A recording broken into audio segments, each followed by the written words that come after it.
My guest this week has a story to tell unlike anything we've heard thus far on the Background Noise podcast. Now, while we love to celebrate positive stories, we know that life isn't always sunshine and rainbows. Meet Seth. He's the kindest and most charismatic guy that you could ever meet. Owner of the clothing line Distorted Worldwide, Seth is a man who gives his all to everyone around him. Now, behind that warm personality lies a much heavier chapter. His father was murdered in cold blood, and his killer got away with what feels like just a slap on the wrist. It's a story of unimaginable pain, injustice, resilience, and how those experiences shape the man that you see today. We're diving deep into all of it on this episode. The highs, the lows, the clothing line, and that life-changing tragedy. You do not want to miss it. Now, if you have questions for Seth, whether it be about his father's incident, his clothing line Distorted Worldwide, or anything, drop them in the comments right now, and we'll get as many answered as we can. Tune in, turn the volume up, and let's get to it. Let's go. You're listening to Background Noise. Background noise? Yeah, Background Noise.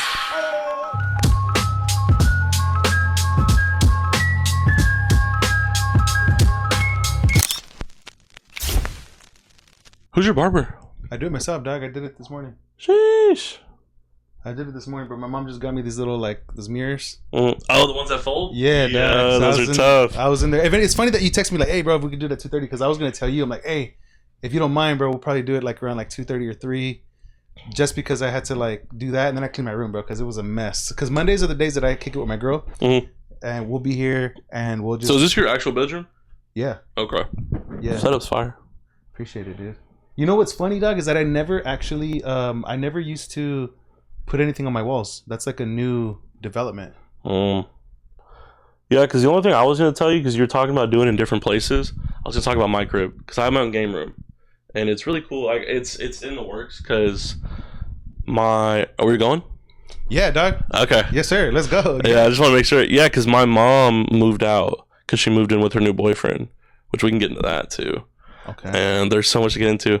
But now in the house, because it's a 4-bedroom house, 2-bathroom, me and my girl moved into the master bedroom, and then the game room was there. My brother was going to move into there, but he just never did it. So I just kept the game room as literally my PC, her PC, and just our wall of posters from every concert we've been to. Nuh-uh. Yeah, and they're pretty cool. What's your favorite concert you've been to? Dude, that's Chief Keef. It has to be. I'm 23? Was born in 02. Since my brother put me on in 4th grade to Chief Keef, I've been a diehard fan, and I still am. I'm going actually with Doug and KT this year. Nuh-uh. Yeah, they're going too. You should come, bro. Where's he going? He's coming to Houston? The Bayou Music Center. Nuh-uh. Yes, sir. September 19th, my boy. I already requested the day off just to make sure. I gotta see him. I got him a shirt last time, and I gotta get him another one. So you had the chance to meet him? Do you get tickets that allow you for that, or you just know how to move? Oh, I yapped that bitch on stage, boy. Nuh-uh. Bro, there's no other way to do it. I mean, it was right there. When I worked at the airport, did I ever tell you I met Sauce Walker? No. Dude. But I did see that you've met some people. I saw Mexican OT. Yeah, I ran into OT Ralph at the Barbosa. Ralph Barbosa show. Oh, okay. Yeah, and you know who Bo Bundy is? No. What? You don't know who Bo Dude, Bundy honestly, bro, I'm going to just get this one off the air. Off the air. Off rip. Dude, I feel like I'm now obviously getting more into understanding the culture and all that stuff. I don't know anything, dude. You're not from Houston, right? I'm not from Houston. Where? Do you mind if I ask? Yeah, dude. I was born in LA. That's right. I swore it was Cali. Definitely Cali. I was born in LA, but even then. And who was I talking to about this before? Who was it? Me and you talked about it, at APU. You can cut that out, but yeah. Nah, that's but yeah, we were talking. That was my first, because I was telling you everything about my pops. That's when me and you really first met. Yeah. You had the long hair. I had long hair. Yeah, dude. I be chopping it all the time. I do a buzz cut sometimes. Bzzz. Dude, but my girl tells me let's not. Chill out. Let's not do that. Let's not do that. I'm all right, cool. I can respect that. That's crazy. I used to get a buzz, and my hair's only long now because my girl likes the little mullet style. Nah. So, or else you'd have buzz? Mm-hmm. It was I can show you. Your hair's dope, dude. Yeah, no, I mean, shout out my boy, Low Blends, my barber. I love him to death. Like I said, I was telling you, I've known him since kindergarten, bro. And that's my boy. That's why I don't care. Even if I ever learned how to fully fade my head, I'd always hit him up. That's cool, bro. 2 weeks, bro. 2 times out of the month to get to talk to my best friend from school. Bro, that's cool, dude. That's cool because you've known him for a long time. But hey, you know what? Look, I'm gonna just say this right now while you're looking at what you're looking at. Dimitri, bro, hey, I appreciate you. Much love to you, my boy. He's a cool ass individual, and I gotta get you on the pod. We've been talking about it for a minute, but I stopped going, bro, because I gotta I'm trying to one, my hair needs to be cut so often, bro. My hair grows so fast. Bro, like if it were my way, bro, if money was not an issue, it would be every week. Hey, that's clean too, bro. Yeah, so I used to have like, it was nice. You rock that look too, though. But my girl just said like I just look too mean with it. She was like, I feel like with your longer hair, you know what? like you look a lot more nicer, and people want to come up to you more, and you don't look as like just angry. She said I just look so mad all the time, and I was like, all right, bro. That's funny, dude. I have a picture that it looks like I'm in prison. Hey, if you don't mind sending me that, though, I can put on the. Yeah, I'll get a picture of like my actual. I'll get a better one. But yeah, that video is goofy. I was drunk. Dude, I love this bottle. Oh my gosh, I got that on Carnival Cruise. Did you know? Have you ever been on a cruise before? No, I'm terrified. Why? Water, bro. Really? I love water. I can swim. Don't get me wrong. Like, I'm an amazing swimmer. But dude, just looking out there and nothing but ocean, fuck, dude. You think the Titanic for that? So is it just like the vast water? Like, have you like I don't know if I'm pronouncing it right, but thalassophobia? I know what you're talking about. No, it just scares me, bro. Like just the thought of it, because it's like, bro, what do we do if this bitch goes down? Like, be real. Think about it. Like, honestly, I mean, especially if they say that like when the boat actually starts to sink, it creates like a pull down, like it'll pull you down. Brother, yes, bro. It's like a gravitational pull to it. Yes, dude. Freaky. And it's you ever seen The Life of Pi? If I'm not mistaken, yeah. How he like, dude, there's a scene like in the first like 10-15 minutes of when the ship's going underwater and it's just pitch black. And you got to remember when the Titanic did happen, bro, it was black. You didn't see it. When that ship went under, you don't know where you're at, what's under you, what's around you. And it's freezing water, my boy. Hey, but you know what? Cruises they're incredible, man, because it's all, oh, here it is, finally. Dude, you look like a fucking like dude. You You want to beat my ass in jail. Holmes. Hey, you know what? I'm not gonna lie. Whenever I have my hair like that, I'll put it on the screen for you. Whenever I do have my hair like that and my beard coming out, I do notice the difference of like whenever I walk to the gas station. Motherfucker's clutching a little harder. Yeah, you can. Like, fuck, let me go get my gun real quick, bro. Yeah. Got this motherfucker walking in here. You could tell that people are like a little bit more like. They don't want to. They just aware of their surroundings now. Yeah. Versus whenever I have like longer hair and shaved and whatever, which I haven't been. I haven't shaved this off in a fat minute. The beard's tough, brother. I appreciate it. Looks good. I need mine to quit playing, dude. It grows in, but it's just it grows. It'll grow in full, but it's just not the way I want it. And I feel like I would want more like a your style, but I feel like it's too light up on the top and then it's too full under. So it looks like I got 80% grown in. Hey, but you know what? You should like play around with it. See what you can do with that. My barber told me, he's like, bro, just grow it out. I'll chop it into your head, and then we'll just see how it goes. Worst things worse, you don't like it, you shave it off at the house. And I might just say, fucking, just try to grow it out. Because Lord knows that one time I grow it out, it'll finally come in full. Just never done it. You know, you should do those little, like, what do you say, like, little lemons. I've seen that. Or the tea tree drops, the tea tree oil. Hey, because that stuff works, dude. Dude, there's something Bretman Rock was talking about. Bretman Rock? Crazy to pull up. I know. I never ever see anything about him. But there's some oil. Funny, oh, he's hilarious. That motherfucker's crazy too. And yeah, he was talking about some oil that he used because he was balding. And I mean, look at his head. I mean, he's got a full head. And it's like he was balding? Yeah, something was happening where he was losing hair and he used this oil. I can't remember what the name was. If you search it up, it brings it up. But he swears by it. And I mean, shit, dude. Everyone's got their own little story, bro. Hey, you know what's crazy is that there are definitely like supplements that you can't even get in the United States. Like, oh, that help? Yeah, dude. There's certain plants. There's a plant that I forget what it's called. That's illegal in the U.S., bro, but it's like super beneficial. It's like I wonder why that's illegal here. If it's super because they want to kill us. Right. Let's be real, bro. You ever seen? All right, so, bro, I can tell you something crazy. So my mom, she got that surgery. I can't remember what it's called. Basically, where they shrink her stomach. So they literally bring out her stomach and they cut it to the size of like a newborn baby's.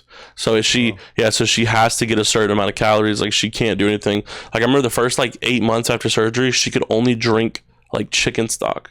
That was it. She couldn't have food. And she was going. With her job, she won a trip to Italy. She was eating, dang. Yeah, super cool. Yeah, she went to Italy, Rome, all of it, and it was cool.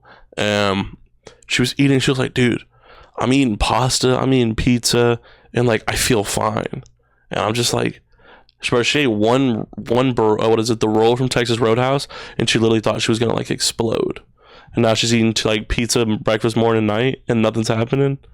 It's the U.S., bro. Hey, honestly, it definitely is. I remember there was this guy who came from Africa over here to the U.S., and I know of him because we had hosted him. My family, we hosted him, and he was telling us that they advise you, like, do not, like, you have to like barely, like, you can't eat American food because it's more harmful to you than it is for us to go over there and eat the food that they have and that they serve in Africa. And I was like, no way. And he's like, yeah, dude, they literally like tell you those kinds of things. And it's true, dude, because their bodies aren't equipped to handle all the processed food, like whatever types of sprays they put on the vegetables. And the pesticides and all that. Pesticides, all the processed foods and preservatives and whatnot.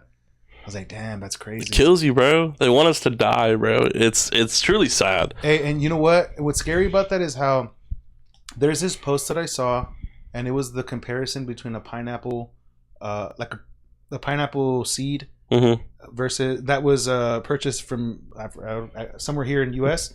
Versus one that was purchased, I think, in another country. It might have been Puerto Rico.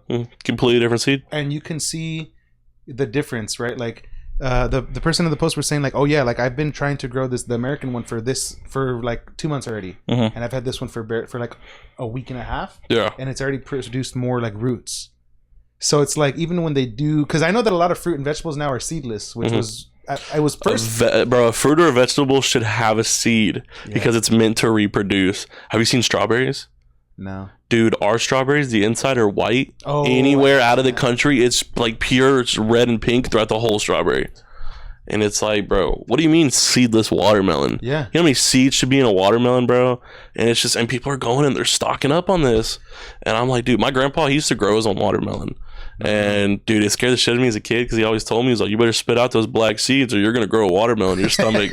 And dude, it genuinely used to scare the hell out of me. But funny. Dude, it's crazy because I remember eating his watermelons and nothing compares today to what it used to be, and it's sad, dude. It is sad. And not only like are they going with like seedless stuff, but even when you get stuff that does have the seed, it's hardly growing. It's like, it's not. Dude, did you know that man, I feel like I'm gonna butcher this one, but Bill Gates's company is releasing the lab meat that too, man. Bro. That too. I was gonna say the mosquitoes that they're like releasing. Oh my god, like, and how they're giving modified mosquitoes to like reduce the whatever. Bro. Dude, it's COVID all over again, bro. It's literally. I mean, I'm down for a lockdown. I mean, I'm not gonna lie. BO1 and BO2 just dropped, my boy. Let's get a lockdown right now, man. I'll get diamond by the end of the month. That's funny. But dude, no, you know who the number one funders are for the lab meat? Who? Tyson. Chicken nuggets. And the number one fast food restaurant who's been helping boost is Taco Bell and KFC. For the last 8 years, they've been trying to make genetically modified chicken. That's weird. I don't like that, dude. Dude, have you seen like the videos of like Chick-fil-A's food lately? No. And how like people are biting into it and it's like super stringy. Dude, I've gotten some Chick-fil-A recently that it's like, I don't even know if I want to eat there no more. Like, I stopped eating McDonald's completely. Completely? Bro, I don't get me wrong, dude. I love a hot and spicy. I do. I'm a big boy. I'm not going to sit here and tell. Baby. Dude, but bro, after the Epstein stuff came out and how they were saying like McDonald's was their number one contender, bro. Oh, dude. Me and my girl literally at the end, we cold turkeyed it. And what's crazy is we were eating it because there's one right by my crib. Like, literally, I could walk to it. And we'd get it, you know, when you don't want to cook, we're both tired as shit after work, bro. Go get McDonald's. And that month of us not eating it, we were like genuinely like craving it. Like, we were addicted to it. And I feel like ever since that, I was telling her, I was like, that reason right there should tell us why we shouldn't be eating it. And ever since I stopped eating it, like, the thought of it genuinely grosses me out. Like, don't get me wrong, I'm big. I'm not going to sit here and be like, oh, I don't eat fast food. But also, I'm losing the weight. So it's like, I'm cutting all that out as much as I can. You know what, dude? I gotta not ignore that, bro, because I remember hearing that. They're like, wait, well, just trying to do the math. Like, think about the amount of volume that they sell. It doesn't add up for the cows we have, bro. That we have, bro. And they're everywhere. They're international. It's not just here. Yeah. You got to remember that, bro. They're all over the world. Hey, that's crazy stuff, bro. There's like 2 McDonald's just from my house to your house. We live 10 minutes away. But I can't lie, dude. I love me some Mickey D's. I gotta not have it though, bro, because that's what I'm saying. I can't ignore that. But I'm ignoring it right now, dog. Because damn, that Coke is crazy, dog. That double cheese. Funny enough, I was already thinking too, like, okay, whenever we're done with this, I'll probably go see what I get, like little McDonald's or something. Damn. The boy's gonna be at Whataburger. Whataburger's good though. That's the only thing that's never switched up. Whataburger. That's my cheat meal, bro. Whataburger. What's your order there? Number 2 with bacon. What's the number 2? Is that the double patty?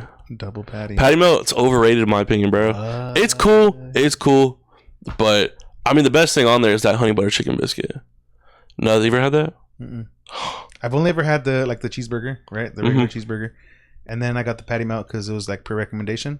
Yeah, for sure. And then ever since I got that, I've kind of like I've stuck with that. I guess I got to ask you the main question, bro. In-N-Out or Whataburger? So okay, for me, I feel they're so different because I respect it. In-N-Out, a better question is like In-N-Out or Five Guys. I've never had Five Guys. I didn't feel like taking that alone. Honestly, I hear it's so expensive, bro. It is expensive. That is true for a sloppy ass burger. But I heard the burger's fire. It's just sloppy, bro. It's because like for me, if I'm like In-N-Out's like a fresh burger. It's like the closest thing you can get to like a fresh homemade burger because you see them making it right there in front of you. And so I would prefer I'd prefer In-N-Out for sure. How about you? I'm not gonna join that statistic of it tastes different in Cali because I don't think it does. I've been to Cali multiple times, and we literally, I kid you not, we went to Cali and LA in April. Me, my girl, and my homeboy, and we got Whataburger at the airport, and then we got In-N-Out right when we landed, just to get like a right then and there to see the difference. Dude. And it's like, bro, the only thing In-N-Out has better, I'll give them the lettuce wraps, my boy. Trying to cut carbs and trying to cut calories and still being able to eat that variety with a lettuce wrap is crazy. Because I'll go get a 3x3 lettuce wrap. And bro, I'm at like what, 600 calories and like 50 to 60 grams of protein. The fries are trash. I'm sorry. But the fries loaded, it changes the game. The animal style is, yeah. But imagine Whataburger's fries animal style. And tell me that wouldn't be crazy. That would be good. But that's what I mean. Like, I feel like it's Whataburger versus McDonald's. I feel like In-N-Out is a different type of burger. Mm-hmm. Plus, Whataburger has chicken. You got the chicken strip sandwich. You got the honey butter chicken biscuit, which you need to try. I gotta try. It's only available after 11. What? Yeah, because it's technically a breakfast item. Oh, but that shit, dude, it's good. I think it'll be one of your favorite things. 11 p.m. Yeah, because that's when their breakfast menu starts. I could rock with that. Everybody in Houston knows that. No, I've heard it's really good though. It's an LA thing, isn't it, or is it here? I think that it's definitely a West Coast thing. And then I know that there used to be some here because I remember we got here and I was like, oh, let's find a Carl's Jr. And then like it took us to one that was on 1960. I think the 1961 shut down. Yeah. Have you had Culver's? No. That's I'm pretty sure it's the burger spot. I remember I tried that on my last job. And you ever had Freddy's? I have. They taste the same, exact same. Dude, I can't get behind a thin burger like that, dude. I like it, but I do agree. I think Freddy's is too thin. It's like I'm just eating bun, bro. Bro, I eat like it's because like I love to eat like an animal, dude. You have to, like. Bro. If I'm gonna have a steak, I'm gonna eat it with my hands, dude. You know what I mean? I'm not a big steak person. Oh, and man. I get so much hate for it, but I don't know. I grew up super picky. I mean, I definitely, if you were to meet me like 10 years ago to now, my palate has changed insanely. But it's just, dude, steak, it's cool. Like, I love a good Wagyu steak. Like, you can't say no to that because just that cut of beef it is. But if there's a chance for chicken or steak, I'm always gonna move towards the chicken. How do you get it cooked? Steak? Yeah, medium. Okay, I was about to say it was probably the way you're making it. You're like you're asking for it. Hey, funny enough, speaking about kind of tying it up what we were talking about how damn it's unfortunate the way that they feed us out here in America. Dang. But hey, even Norway, the I know the World Cup just ended. Congratulations, Spain, Argentina. Are you about to talk about Holloway and his diet? That boy, 6,000 calories a day, raw milk, red meat. That's all he eats, and potatoes. Dude, I was watching. Yeah, he had a video posted on it. He was literally going to the butcher, just getting tomahawks. Him and his wife, just steaks, raw milk, potatoes, and he puts down like 6K calories a day. That's fucking insane. Hey, but they're running like crazy. For sure. I can't imagine his like training and the intensity to it. They imported their food coming over here. I heard about that. They didn't want the U.S. food. We're not gonna eat that. We're gonna. Dude, I heard about that. That's crazy. Dude. That's insane. I understand. I do too. Unfortunately. I mean, bro, look at how much Little Debbie's and Hostess stuff we have, bro. Like, there's more of that in the store there's more sugar in the store than there is fruits and vegetables. Yeah, I remember seeing a video of someone saying like, "Hey, this is how you need to how to shop for stuff." Mm-hmm. You know, like the brands that you should be buying don't have the money to be at the eye level. They're at the top. The thing. They're at the top or the very bottom. The corner back. And then he's like, I think it's a girl who posted it, and she's like, look at this, for example, some peanut butter. All you really need to make peanut butter is obviously the peanuts, and I forget what. If you want to add salt or honey, it's your choice. Yeah. If you grind peanuts, you will make peanut butter. Literally. Yeah. And the oil should separate.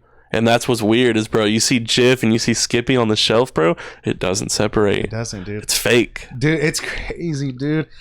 And then you see all the different ingredients that are in there. They're like, well, this is the one you should get. It's just peanuts and then like maybe 2 other ingredients. Mm-hmm. And that's how you should have it. They're like, this one has like, why do you need all of this extra ingredients? Why is citric acid in my peanut butter, bro? Facts, bro. It's a scam. Hey, so one time work sent me out to our headquarters in Cali. For a trip, which I felt like, wow, made it. It felt like that, even though it's just a trip. Now I'm back. But when I was there, we got a per diem, and I'm like, okay, bet. Let me see how much we get. I was gonna say, how much they give you? It was $100. What the dude? My last job that fired me, the per diem was like I think $15 a day. 15? Nah, they said 100. So I said, let me go get. I went to Mastro's. Dude, we just went there for my girl's birthday. Nuh-uh. Fire, $550 meal for 4 people. I know, that's the thing. That's it's super pricey. That's the only reason I went. I'm like, you know what? If it ends up being more, which it was, I'm like, I'll pay it because then I paid for a however like a $50 meal or something, and I had a steak, dude. Literally, the impression that I was left with was like, it's not fair that some people get to eat like this all the time. Because I'm like, okay, realistically, am I gonna go have that every time I want a steak? Hell no, because it's way too pricey. But I was eating that and I was like, it felt different. It's almost like my body reacted to like, wow. Even like the hell did you just give me, bro? Yeah, dude. I'm like, this is probably like actual. This is what you should be eating. This is what you should be having when you go to the store to buy a steak or when you. But it's all shit meat. Go to the butcher, bro. That's what my dad's. It sucks, dude. My dad, he right before, like I'd say like a year before he died, he got to that mode. He got to that dad mode of grilling. Like that part of his life finally hit him, and dude, he was getting steaks from HEB, and he was like, "This fucking sucks." He's like, I feel like this, like, I can season it however I want, I can cook it however I want, but it's just like this cut of steak is just trash. And then he started going to the butcher, bro. I never saw him in HEB again. And then he switched to carnivore diet, and then he was doing that the last year before he died, and dude, just like his energy levels, his happiness, his mood, he was a different person. It truly changed everything about him. And he was happy. He was just so much happier because I feel like his body just needed what it needed. And then we'd go get some Mexican, he'd be pissed because he'd tear up that salsa, bro. So what shop did you guys? There was fuck, dude. I have it saved in my maps. It's like right above downtown. So like from us, it's probably like 30 minutes. Because I've been wanting to do that. I've been wanting to do that to go get like not even just steaks, but like chicken, like to go grill chicken and stuff. Bro, if we go get clothes next week, let's go. Oh my god! I'm so down. I am down. Sheesh. Open it up, brother. Open it up. Let's open this up. Let me put one of the designs I put on the shirt. I've never put on a shirt before, and no one even knows that I have the design. So you're the first person to see it. Put the shirt on is what I'm gonna do. I had to show some love. It's a cool little design. Check it out. All right, look everybody. If you guys did not know, my boy here is the owner of a brand, Distorted Worldwide, and he's blessed us with a care package. So let's see. Let me put this on. Let's see what we got, baby. Get that. I'm gonna get some water. Go for it, dude.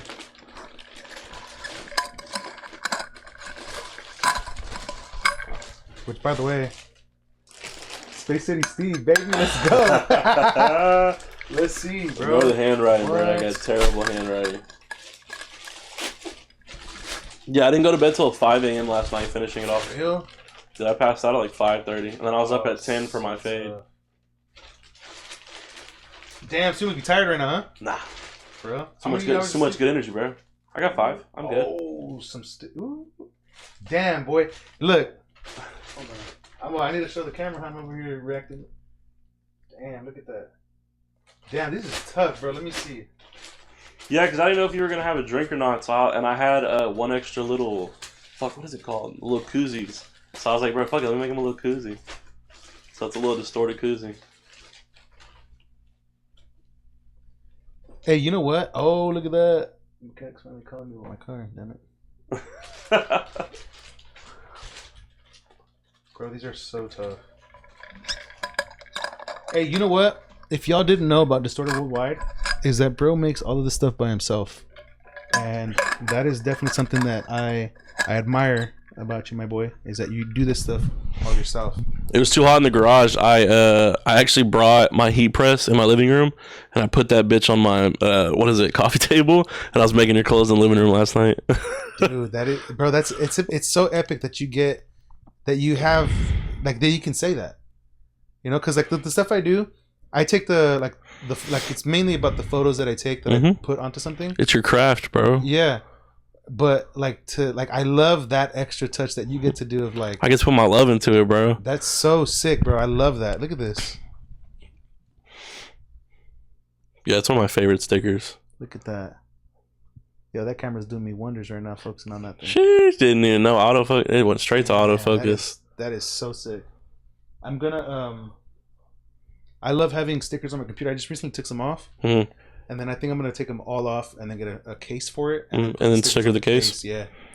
My, dude, the holographic one's so tough. That's like my... That is dude, crazy. I think that one's my favorite sticker. Look at that, dog. Yeah. That's like my most vulgar design. And it's only because it says fuck the world. That's like one of the first ones that I came out with. Bro, I love it, dog. And it's got the little fucking skeleton demon on the corner. I almost don't want to put it on anything so that I can like always have it. Dude, you know what I mean? Everybody says that. And I always tell them like, bro, put it on. And if you want another one, I'll bring you another one.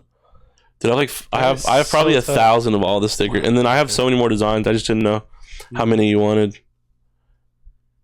Damn, opening up a care package on the... That is so tough.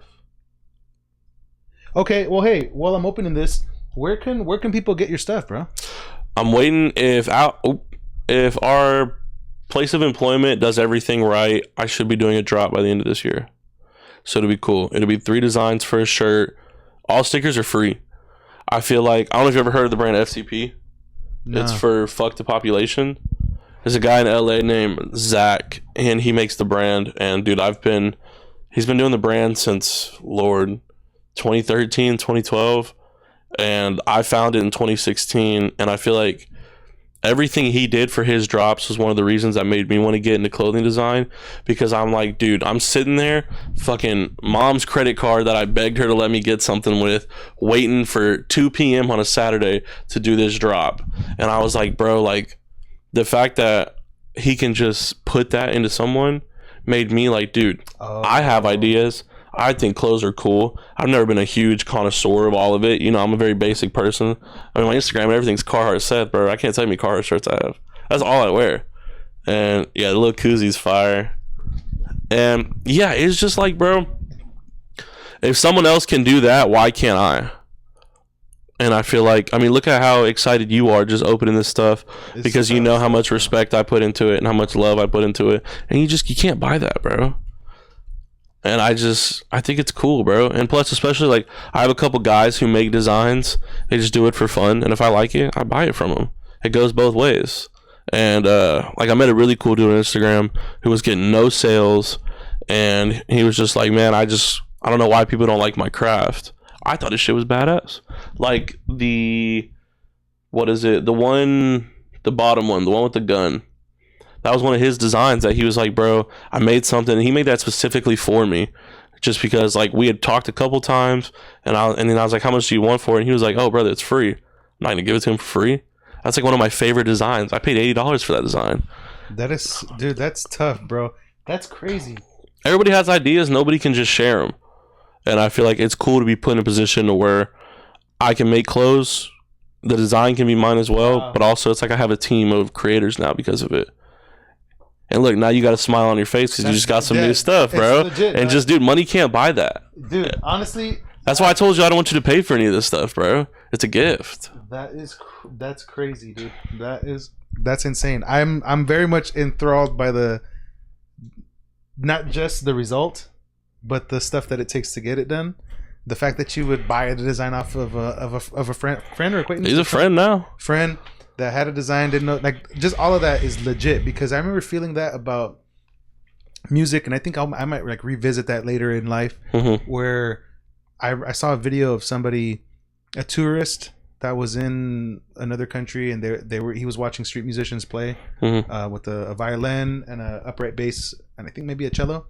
And he goes up to like stand in and play the upright bass, and they're playing music. And I remember thinking, it was Autumn Leaves. I'm like, that's the best iteration of Autumn Leaves that I've ever heard. And it came from a random tourist visiting a random country, watching some random street musicians. Like, they weren't like pronounced people, you know. And I'm thinking, like, I admire that, and I want to find people all over the world, and not necessarily the famous person that everyone knows already. Nothing against that, you know, because obviously at some point that happens. But like, just finding the passion and talent and inspiration all over from anybody, dude, and to see you doing that with what you're doing, I respect that heavy, dude. I was recently talking about it too, that I'm real particular, dude. I'm real particular with what I wear and what I put on, because I don't know, I think that started for me whenever, like, because I'm a huge watcher of sports, and I'm like, I'm not gonna get no jersey, because I remember I bought a jersey and then they traded dude the next year, and I was like, what? And he hadn't had enough time on the team to like make an impact, so I'm like, well, damn. And that kind of like opened up my mind to like, hey, well, think about it first. And so like, I'll only buy a jersey with a name on it, especially that in baseball. It's common to get a jersey just, well, at least for the Dodgers, at least it's common to get one without the name. It's probably more popular. Just get the number. Not even that. It's just an empty. Just this is Dodgers and that's shit. And so that caused me to be a little bit more selective with that. But then I've come across like these shoes right here. That's from Kyrie Irving, and he's real like outspoken about like justice and rights for those that don't have a voice. And because of his outspokenness, he got dropped by Nike. Yeah. Have you seen his Instagram profile picture? No. He changed it. I don't want to get this wrong, but I'm pretty sure that he changed it to like a Palestinian child. Nuh-uh. If I'm not wrong.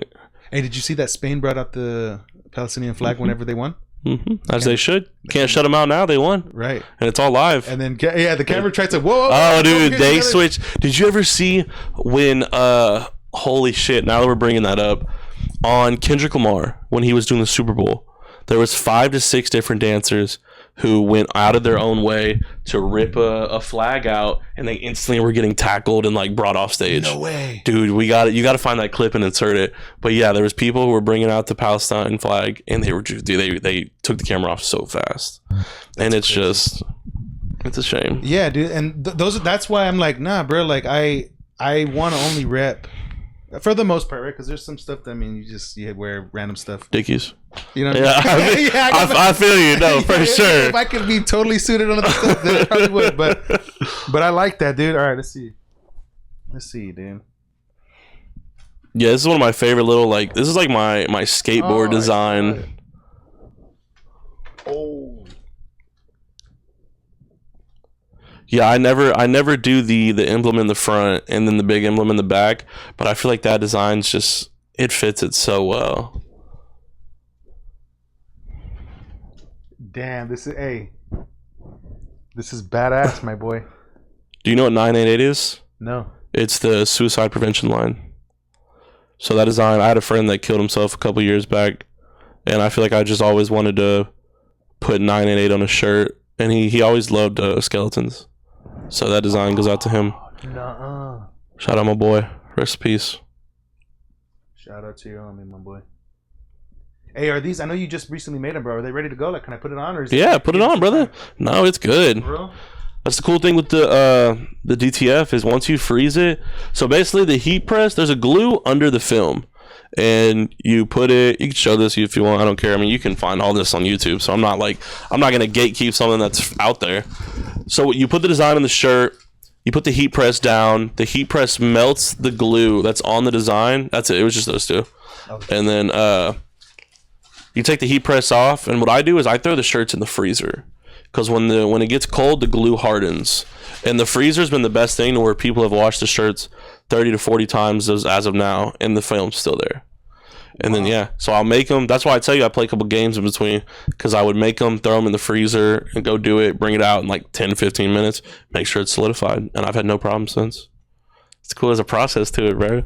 Making that shit on my couch while my brother's watching anime.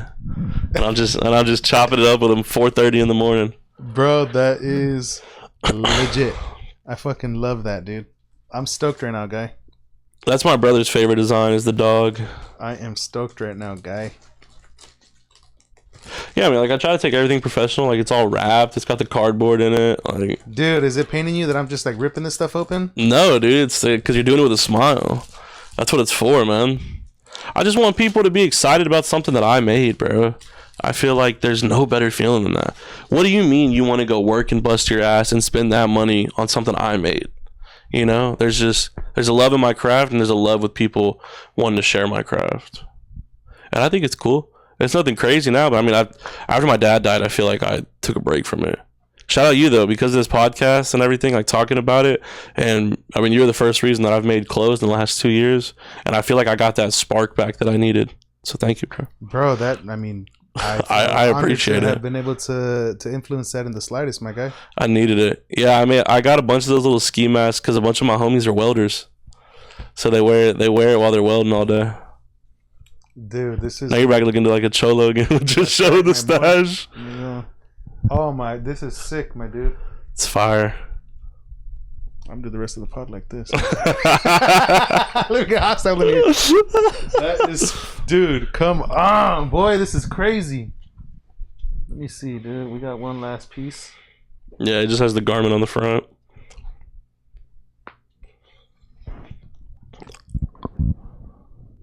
Golly. Story worldwide. Damn. You know what? My boy's dripped out right now. Just straight distorted head to toe, bro. Yes, sir. Damn. I'm so hyped right now, guy. I'm hyped. Okay. Let me, you know what? Let me put one on, dude. Let me put one on, my boy.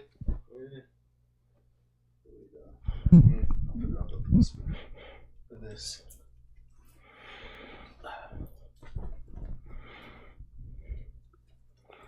The only thing that sucks is these aren't the shirts I usually sell. I was out, so I had to get hella Amazon. So hopefully you like the way it fits.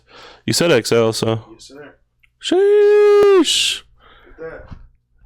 Dude, it fits you nice. Sheesh. Sort of a wide, baby. Head to toe, my boy. Dude, that's nice. That garment fits really nice on you. Sort of a wide.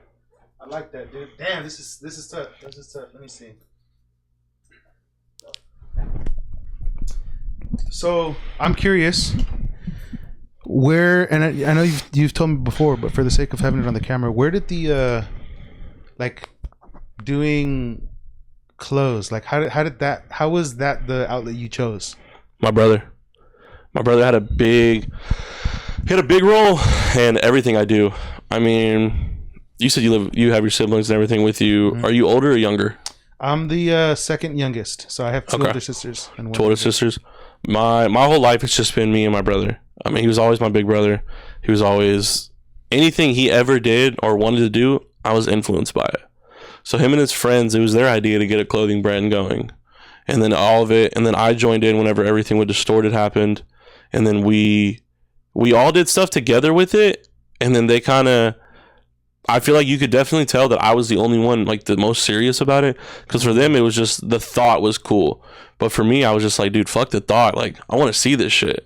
I mean, look at what I've done, you know? And I feel like my big brother, he painted the way for a majority of the stuff I do. My music, I mean, like I said, he's my favorite artist. He introduced me. I mean, it's just, I was just that younger brother who always wanted to be with or doing what his older brother did. So I can thank my brother for everything. And I feel like I couldn't imagine truly where I'd be in life right now if I would never had my brother. So he's my reason for everything, truly. Him and my girl, of course. And I know that you're a very charismatic individual. You know what I mean? Like you talk to people pretty well. You network well. Based on, I mean, just what I'm hearing alone. I mean, the people who do the designs, where you get the shirts from here in Houston and everything. that type of personality, where do you feel like you got that from? My dad, all the way through. If you met my dad, dude, if you want me to be honest, my mom couldn't talk to me sometimes after he died because she just, everything and anything I do was exactly what he would do. You know, my parents knew each other since they were in middle school. So I'm just another spitting image of him. Whether it's the jokes I make, the way I talk. Like, there were some times that I would talk to her after he died and she would literally just cry because she was just like, you just remind me too much of your dad. And I feel like that goes for everybody. Like, I feel like a lot of people talk to me sometimes in the family just because they need to hear that, you know, like to feel like he's still here because I still give off that. But I feel like my dad, he put that confidence in me and my brother like my whole life. It's just, you know, being 6 years old, nervous to order at the restaurant. Well, if you want to eat, you're going to order. I'm like, damn, yeah. Dad, just tell him I want quesadillas. Like, like shit, man. Yeah. And I just feel like he just put that, he put the mentality in my head since I was a kid that no one's going to save you. And as a man, you can only save yourself. I remember I wanted my first phone. He gave me a lawnmower. He's like, you and your little best friend go mow some lawns. Help me pay for the phone and we'll do that. Motherfucker taxed me on gas and miles on the lawn. He's like, how much you make today? I'd be like, oh, we made like 150. All right, give me 30. Fuck you mean give you 30? Tax. I'm like, bro, there's no way you just laid down, watched Friends all day and made $30 off my ass. I've been sweating. I'm in 6th grade, sweating my ass off, begging people door to door, let me mow their lawn. And that's just who he was. But it's like, if he wasn't that way, I wouldn't be who I was. I'm not afraid to go out and get anything and do anything to get it, you know? I'm not afraid to talk to someone famous, like how we met Ralph. Like, he was out there hanging outside right after his show.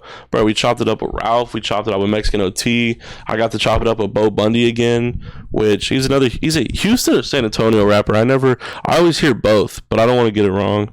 But he's cool as shit, bro. I actually met him the first time getting birria. I was at a BDS spot and he was there, and I feel like I didn't listen to him or know him too much at the time, but I remember getting the BDS and me and my girl was like looking at him and I'm like, babe, he looks fucking familiar. And then he leaves and everyone's like, bro, that was Bo Bundy. And I was like, who the fuck's Bo Bundy? And I had to go look it up and I'm like, oh, he's got some fire songs. But yeah, I mean, I've got to talk to him like personally a good couple of times. I mean, he follows Distorted and he's cool as shit. Like, I think he's cool as fuck. Do you know who Slumped is? Like Slump Caesar? Mm-mm. Or the brand Slumped of Houston at all? Mm-mm. It's like a huge Houston-based brand. Like, it goes all the way to like DJ Screw and like SPM and all that. It just goes to the culture of Houston. And I met Caesar, so I love Caesar's brand Slumped. That's another one of my favorite brands and someone else that I look up to as a clothing director. And I met him at the Ralph Barbosa concert. And I was like, hey, bro, like, I'm sure you hear this all the time. I just want to let you know, like, your brand is another brand that inspired me to make mine. And he was like, dude, fucking, that's so cool. Like, he was the chillest dude ever. He's like, what's your Instagram? And I was like, the clothing brand is Distorted Worldwide. Motherfucker followed me, bro. This motherfucker's got one of the biggest Houston clothing brands ever, and he still follows my account to this day. My Instagram's got like 200 followers. And I just feel like that right there, it's another reason why it's just, like, to him, he's just a normal guy. But to me, he's that guy who I looked up to for the last few years in clothing, and now he follows me back. And I feel like you can't pay for that, bro. All because I told him what he did for me. I mean, and I think that's another beauty to the clothes, is there's so much reality and it brings everybody together. Because everybody has their own different style. Like how you were just saying, you don't wear certain shit. Now you're sitting here doing a podcast with me wearing my brand. Like, it's so cool, bro. And I don't know. Like I said, you can't put a price on that. And I don't want to work a 9 to 5. But I love the clothes. I really do. Like I said, I made that shit in my living room last night. I know I'm still like mind blown by that. Is the clothes like the passion, or does it lead to something else? Is it tied to music? Is it tied to, or is it like, nah, bro, I want to make stuff for people to make them smile, and it happens to be in the way of this? Yeah, I mean, dude, I've always had like ideas that I was like, damn, that'd be cool, or just anything like that. And I feel like clothing is the main spot that I've been able to like, dude, that idea can come to life and people can wear it. Like, all my friends and family, like, I always make rough drafts of clothes. Dude, I can't tell you how many fucking Distorted clothes my brother has that I didn't want. He's like, throw that shit. He's like, "Shit's hard, bro. Let me have it." And I'll be like, "Okay." And then just like I'll be walking around the house, my brother's in my shirt, and I'm like, "What are you wearing that for?" He's like, "Cause it's fucking hard, bro." And it's and that's the shit that like I want to hear, bro. And like my best friend Ed, he's just a little emo goth Nicaraguan fuck. Like that's the only way I could fucking explain him. I love his ass to death, but he's so selective on what he wears. And I made him a shirt, and to see someone who's so like, no, I only fit to this style, would be like, dude, that's fucking hard. And it was like before we were even like super cool. It's like I feel like it's such a good feeling knowing that I made that, and now someone else is like boosting my ego for it, you know. And it just, dude, you just can't put words into it, bro. It's such a cool thing to do. But it's the one thing I've learned personally is, especially in Houston, is that it's such a saturated market. Everybody wants to do it. And I feel like unless you have the funds for it, because bro, you're putting down 10 to 15,000 for a drop. I mean, a lot of people, they'll do it to where you can place the order and then you'll get your order in 2 to 4 weeks. That's because those people, they wait for the money to come in and then they buy a one piece selective. But dude, if you're buying it by the 1,000th shirt, you're paying pennies to the dollar. But if you're buying it shirt to shirt, like I was telling you the other guy, it's $10 a shirt at the place. That's still a crazy deal. But imagine I bought 100 and now that shirt's 25 cents. Now the profit margin's cool, yeah, but it's also, I know at the beginning, and I say beginning, but I've been doing this shit since 2016, bro. You don't make money from it. And I don't want money necessarily yet. That's why I give it away for free. I just want people to wear it. Just fucking look at my shit and be like, dude, fuck yeah, Seth made that. That's hard. I'm wearing that shit today. I feel like you can't put a price on that. And I don't know. I feel like that's just how I feel about it for right now. But you brought that spark back, bro. Making those clothes last night, I was like, fuck, dude. Like, I feel like I've just been in such a hole about my dad. I forgot how much I really did, like, have a love for it. And I just put it off to the side way too long. And I just don't want to do that again. So thank you, bro. It means the world, truly. You have no idea, like, what you helped me want to start again. I mean, dude, that's, again, I feel honored to have been able to impact you in any way at all. Because in a similar way, that's part of why I do this, you know, like in general. I've had people that have reached out to me, and even this one guy, shout out to Billy. He reached out again, and he's told me before, like, hey man, dude, like your videos got me through a hard place. And I started thinking back when I had first met him. That's the first thing he told me. And then I remember trying to think back to myself, like, what videos have I posted, bro? Nothing but like a little drive-through challenge and like silly crap, dude. Like nothing motivational. I wasn't trying to be motivational. And that's when I realized, like, okay, dang, like you can impact people's lives like that, you know. And then I remember doing a stream, and I was just like trying to make a song, or just trying to do a cover of a song, and hearing people. I remember someone sent me, like, because I was doing brass, but they put like the chords behind it, and like, that's and fire. A drum set to it, and they're like, dude, like I haven't done music in a minute, but like hearing you do that, I just felt like, oh, like, I know it would sound cool with this. You just boosted it, bro. And I remember feeling like, damn, you know, that's like being able to impact lives is a blessing to me, dude. So to being able to impact yours, it's awesome, dude. And bro, with what I say about I'm selective with what I wear, bro. I mean, you better believe I'm gonna be wearing this. I love that little design. And I mean, everything I got, I'm already wearing this. All of this stuff. This is. I need to make it into little stickers. Any design I make, I always make them into stickers. Just because, bro, why would you not want a sticker of that? So is everything? Everything's handmade, pretty much. Wow. So we can expect a drop maybe later this year. Bro, if everything goes right and the way I want it to, if we get the hours I'm told we're supposed to get, I should be able to do a drop in November. I feel like November's a good time. I feel like people are spending money for the holidays for sure, but dude, a drop in December, you have to be a big brand for it. And I think the cool thing is that, like, yeah, I know I only have 240 followers on my Instagram. Those are all people I know who have stayed following me for the last 3 to 4 years. I've had that account, and they're still there.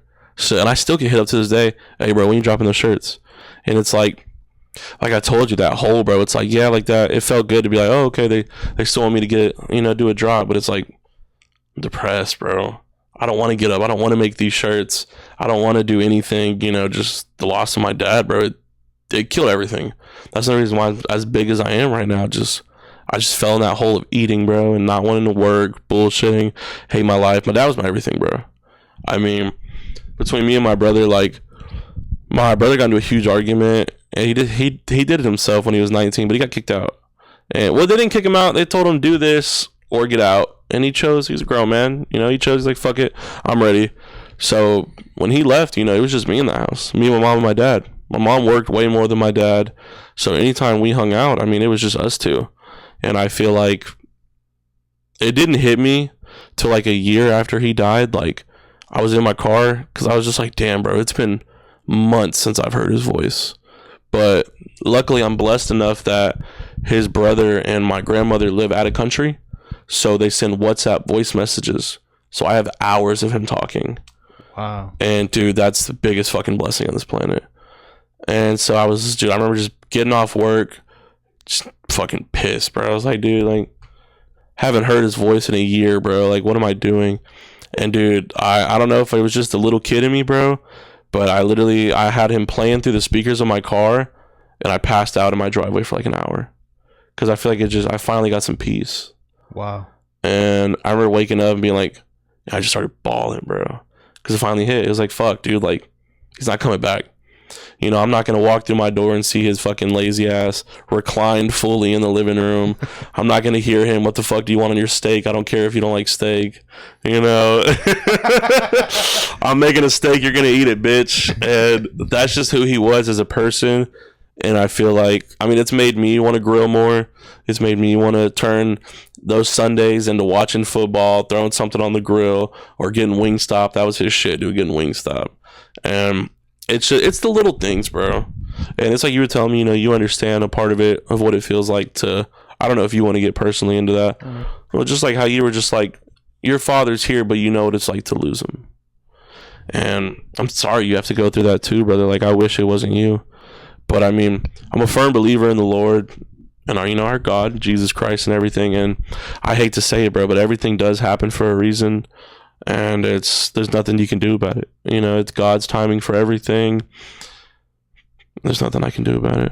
You know, man, I want to get into the story of your dad, because, man, dude, like I remember in preparing for this, I like, hey, like, send me the like links of what happened. That way, I can know a little bit about it. Oh, my brother, sorry to cut you off. No, go for it. My brother, he loved the intro you did. He loved everything you did. Like, because a couple of our friends, I mean, when people hear podcasts, you know, a lot of them are like, oh, that's cringy, you know. But my friends are assholes. So I told them, I was like, fuck you. Because I know damn well if I send it to them, they're going to watch all 2 hours of it no matter what. And it's just like, they just like to talk shit. And then my brother was one of them too. He's like, you're going to get on a podcast with an employee where you work at? He was like, I know it's going to be head ass, bro. And I was like, nah, bro. Like, I was like, if you met him, he's cool as fuck. And that's so funny, dude. I showed him the intro, and he was like, holy shit, like, that's badass, actually. That's cool. And I was like, yeah, asshole. But I understand for sure. And I mean, everyone's entitled to their own opinion, bro. Like, you think people didn't think it was cringy whenever I told them I wanted to start streaming, you know? And it got to the point where I was getting a Twitch payout every month. And that's another thing that I just let go. And I hate that I let that go.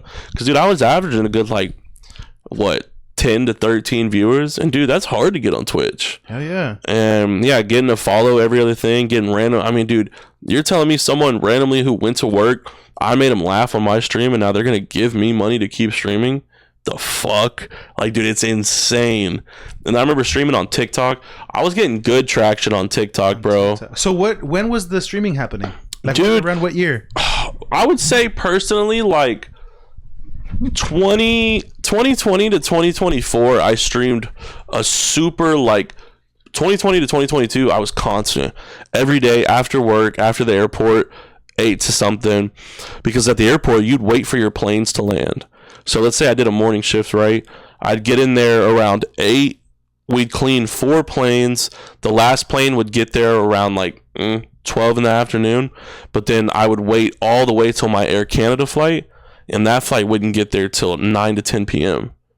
Motherfucker, I went home on the clock, and I would stream, so that way nobody could tell me I wasn't getting paid for streaming, because I was clocked in. That's funny. funny. But yeah, I would go home, I'd stream, and then I'd fucking head back to work at 9. Because, dude, I'm not going to say that. But I live in the general surrounding of an airport around the area we stay. I'll just say that. That's the best way. Yeah. And I stay like 10 minutes from it. So it's like, bro, I would park on the roof. So I wouldn't have to get a van to my terminal. I'd literally go straight to my terminal, take a train. I'm back there. I could literally be back on the tarmac in 15 minutes from my bedroom. So it's like, yeah, bro, I'd go home for fucking 8 hours.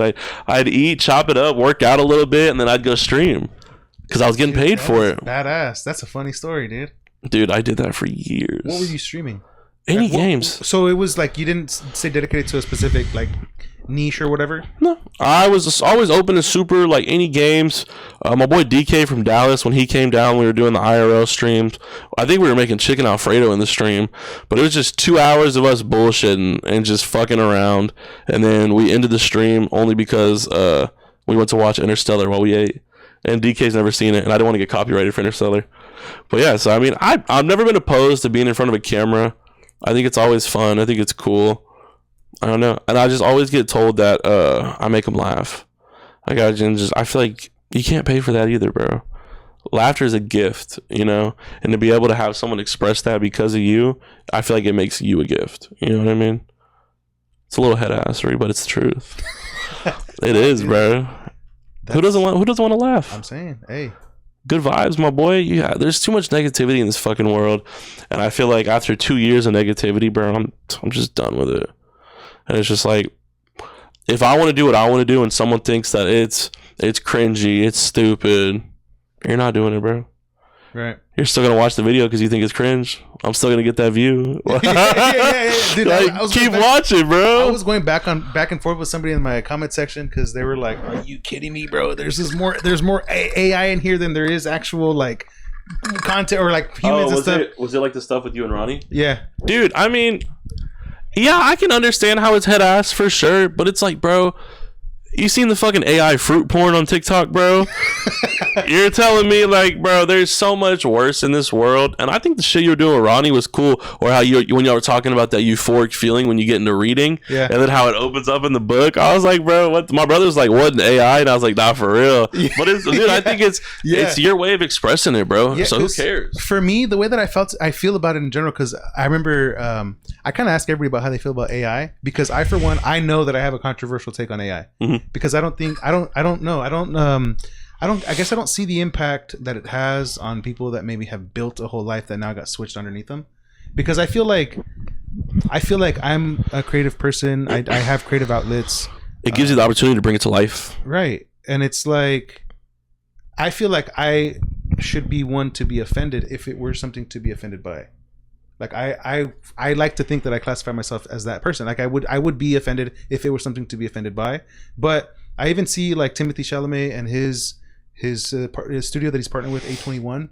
They now use AI to storyboard their movies, which was catching a lot of flack. And I remember thinking about that. I'm like, I wonder if he's going to catch flack for that, because when he started A21, he was getting a lot of praise for that, his studio feeling more like grounded. Like, oh wow, he's bringing back like movies that feel we're gonna shoot in real sets, or something like so super small, like without Marvel lighting, meaning like even if like there's an explosion behind you, you're still somehow completely illuminated. Where it's like, no, dude, like it's okay to be like to have shadows and whatever. Shit's real. And so he was getting praised for that, and then now all of a sudden turns out they're using AI for storyboarding, and I'm thinking he's also someone that like should be offended by that if there was something to be offended by. So I don't see it as like oh my god, there's no place for it. I just think it's another tool in the toolbox, and I feel like the painter should be upset at the photographer for taking pictures, because hey man, what the heck. But I think there's room for all of it. I think that I remember hearing a term, vocal minority, and it's like it's not the general masses opinion, but it's just the loudest group of people that we think is the general public's opinion on something. I don't know, because I was telling somebody, I was like, hey dude, I'm just what I said, I was like, I'm just coloring within the lines, right? The voice, the story you're hearing is real, the people talking are real. I'm just adding like little, you're like just bringing it bullshit, to life, bro. I can't believe it, dude. And I was right there and I was like, bro, like it's not that big of a deal. Like, no, it's gonna be taken down. And then I was like, "Did you realize that like by commenting on this video, you're like single-handedly supporting it?" Just so you bro is literally like, making you money. Yeah, I was like, so like I'm here. He's like, "You really think that's gonna affect me?" I'm like, "No, I'm just like keep going. You know, like continue to comment." I just keep beefing with his ass, bro. See how many pennies we can make off this conversation. Exactly, dude. And then he stopped writing back. But people just have nothing better to do, bro. And that's the one thing my dad. Do you know what's funny is with my dad? I would always catch his ass because I follow him on Instagram. And I'd always catch his ass beefing with somebody random on Instagram about football. No. But my dad was goofy, bro. He wasn't the best with technology. So the motherfucker's putting comments and he's trying to respond to people, but he's not adding them. So he's just putting comments in this section, bro. He's like, "Oh, fuck you, your opinion sucks." And then, but there's no ad. So he's like, bro, he's just commenting just shit to fuck with people. And people would comment back on his ass, like, "What are you talking about?" And then he would just go back and re-comment randomly, "Shut up, bitch." He was the goofiest person on this planet, bro. And that shit, yeah, that would kill me when I'd find his ass in comment sections. That's funny, bro. So, I mean, dude, I feel like, man, I feel we can keep talking about all kinds of stuff. Cause like, let's get to it, bro. Let's get to it. I want to give you the time to get started into the story of your father's incident. Obviously, like I was saying before, like, man, dude, you sent me the article about it. So I read up on it and man, bro, like that's tragic, man. That's tragic. So what happened with your father who was murdered? Yeah, I don't care what no one says. That was murder, bro. Yeah, I mean, yeah.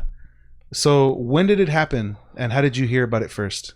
Oof. Let's get in. Let's sit up for this one. Yeah, man. I'd say the worst thing. So I could tell you everything from the week prior. It's always going to be burned into my mind, no matter what I do. The incident happened on Saturday, July 14th at 1:33 a.m. That's when he was attacked by the 18-year-old Jeremy Obregon. And the week prior, that Monday was literally the day Beryl had hit. That little hurricane we had. Yeah. So that whole week was shit. The first 3 days, me and my dad both worked at the same job. So I told you I was the alcohol sales rep? Yeah. That's what he did. But at the time, whenever I worked there, I was managing the warehouse. So he was doing the alcohol stuff, being a manager for all that. I saw my hand reflecting me.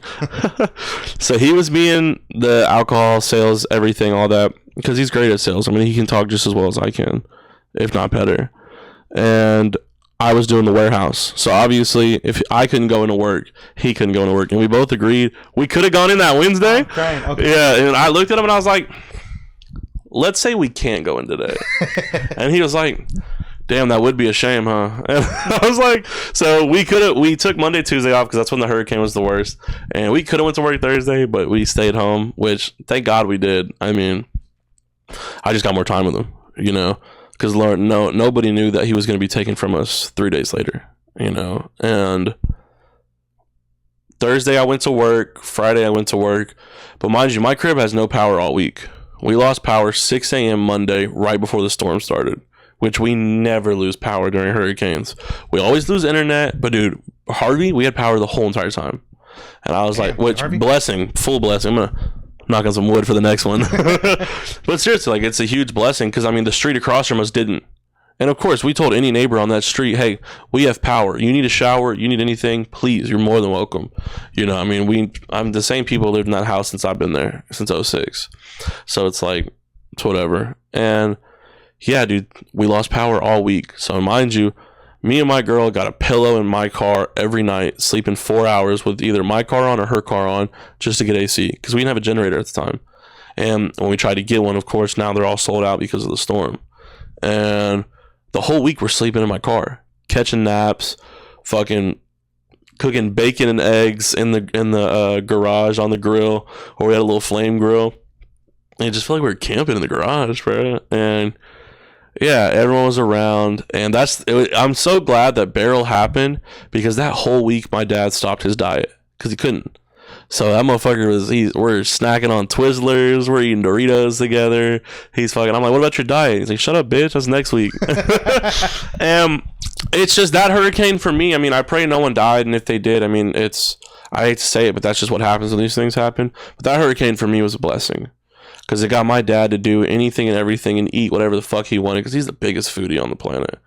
And it was just, I'm not going to feel bad and say that it was a blessing to get that hurricane, because it was for me. I got those 3 days in that week with him extra.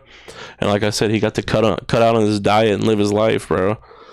And everything was good, bro. I mean, it was insane. His birthday was July 5th.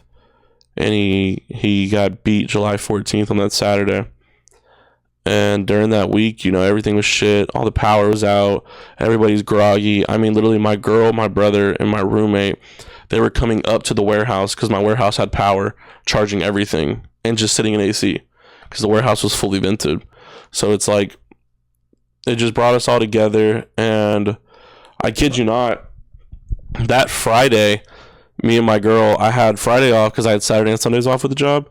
And that Friday, me and my girl were flying to Vegas because that's where her mom lives. And it was going to be our first time going to Vegas together. And Thursday, my dad's coming in the warehouse. This is the last time I saw him face to face. He came in the warehouse. He's like, you ready for Vegas, bitch? And I was like, no. He was like, it's hot. That's all I'm going to tell you. And I was like, yeah, it'll be cool. He's like, all right, don't be stupid when you're out there. You know, you're out there by yourself. So you were like planning a trip. Was it related to work or just like? No, me and my girl were just, my girl's mom wanted us to see her for my girl's birthday, which was in June. So around the time it was he died the 14th that Saturday. So it was like probably 11 days after my girl's birthday. But her mom was like, I'll pay $500 towards the flights. Y'all just pay the difference. Which we're like, go to Vegas for $50. That's how much it was after the flights. We're like, fuck it, dude, let's go. Plus we stayed with her mom, so it was free. We had a hotel booked one night just because her mom was like, you know, I know you're going to want to go out and experience like Vegas and all that, and I don't want you to feel like you have to be here. So we had a hotel for one night. Yeah, and I think we left Thursday, if I'm not mistaken. So Wednesday was the last time I saw him. No, yeah. I got the whole story wrong. Tuesday we called in. Wednesday we went to work. Okay. Because Thursday we left for Vegas. And yeah, he comes in the warehouse. He tells me, he's like, be safe. He gives me a hug. And dude, it's so weird because like, that's one thing he's never been against is like showing me affection and love. Like he's always been like super, he's fine with that. Anytime he wakes up, I wake up, always a hug, no matter what. And dude, it's something in that hug. I don't know if it's because I was going to get on a flight, but that motherfucker, he hugged me like harder than he ever has. And I feel like it still fucks with my head to this day because it's like, dude, what if he did know? You know, I know no one knows, but what if he just had a hunch? And I just, dude, it breaks my heart because like that hug meant everything to me. And I kid you not, we land in Vegas, spend the whole day with my my girl's mom. It's super fun. We're having a blast, and then fast forward to Saturday at 1 a.m. Everything happens with my dad. So what happened with him was his whole work, they were in San Antonio for a business trip. They were doing some pop-up thing, and the CEO's son of the company knew damn well everybody had to get up at fucking 6 a.m. the next day to set everything up before anybody came in. And he was like, man, fuck it, let's go out. Let's go get drinks. Like, he's a junkie, you know? Fuck that company. They fired me. Fuck Impact. And I'll say that for life. I'd have a father if it wasn't for them. Yeah, I mean, I don't care. They chose to take everybody out. Because they knew who my dad was. My dad was never the person to say no. Because he didn't want to be that party pooper, bro. He was like, no, bro, if y'all want to go out, like, fine, I'll go. The whole night, everything of them being out, he's literally texting my mom, like, I'm sitting here having to deal with fucking Austin. That's the CEO's son. He's fucked up. This shit's annoying. I'm babysitting him. And every fucking trip he took with that company, this is what's happening. They took him to a strip club in Vegas, knowing damn well he didn't want to be there. And that's something that him and my mom didn't want him doing. And he doesn't care for that shit. But they don't tell nobody that. They're just like, let's go do this and pull up. I remember my dad called me the last time he was in Vegas. And it's like 3 a.m. my time. I told him, I was like, hey, are you good? He's like, yeah. He's like, man, if I tell you something, you promise you won't tell your mom? And that's just a relationship we had. I'm like, bro, if you need me to keep something, you know, that's on your conscience, not mine. He was like, man, they brought me to a fucking strip club, and now I'm sitting outside the strip club bored as shit. Wow. Bro, my man's walked 2.5 miles back to the hotel because they weren't leaving. And he was like, I'm not going to be here and disrespect your mom. And he told my mom everything. So respect him for that. I mean, he had his flaws. Don't get me wrong. We all do. But it's just that the fact that they would do something like that, knowing damn well, because he doesn't cheat on his wife. Everyone else at that company does. And it's bullshit. And then the night of the incident, they all went to like some Mexican restaurant. I'll send you the photos. You can add it in. I have the last 2 photos that were in his phone of him. And yeah, he's having a blast. And like, what's crazy is my dad, he was the person that like, if he started drinking, it took him a lot to put it down. Like his father was an alcoholic. I mean, he died from alcohol. He like killed himself from it. That gene is in him, and he knew that. But dude, I could watch him crush. I watched him crush like 18 Happy Dads, probably like half a bottle of vodka and all this shit, and then look at me, and I'm like, I literally told him, I was like, "Are you gonna keep going?" He's like, "No, this is where I stop." And I'm like he had that. What's the word? Discipline. He just had that discipline of he knew when it was too much. And he knew he could easily become an alcoholic, and there were times that he couldn't stop, but then he got to that age where he was like, no, I'm not going to be my dad. And I feel like that's fucking insane to be an alcoholic and drink and know when to tell yourself no. Yeah. Especially whilst being drunk, be like, nah, this is it, I'm done. Yeah. It's fucking, dude. It takes a lot of like mental strength to do something. His mental strength is insane. His discipline, especially when it came to working out. I mean, everything. And yeah, so they're out drinking, they're having a good fucking time. And my dad wasn't a person to drink and get mad, bro. Like if I would have brought you over and been like, oh, it's one of my great friends, Steve, Dad, you'll love me to fucking eat. He probably would have hugged you and lifted you off the ground if he was drunk. He'd be like, you got some food on you? And that's because how motherfucker just wanted, if he was drunk, he wanted Taco Bell or tacos from Jack in the Box or the jalapeno poppers. That motherfucker was a fiend for fast food and he was drunk. But he just had a smile on his face every time he was drunk, bro. He was not the person to get mad. So that's why, like, when all this shit happened, like, I had everybody asking me, like, well, what are you going to do if he was in the wrong? And I always tell them I refuse to believe it. I'm not even going to give it a thought that he was in the... They could tell me he was in the wrong, and I'll be quiet about it for the rest of my life. But until I hear that he was in the wrong, bro, that motherfucker's not guilty for the rest of my life until I'm dead.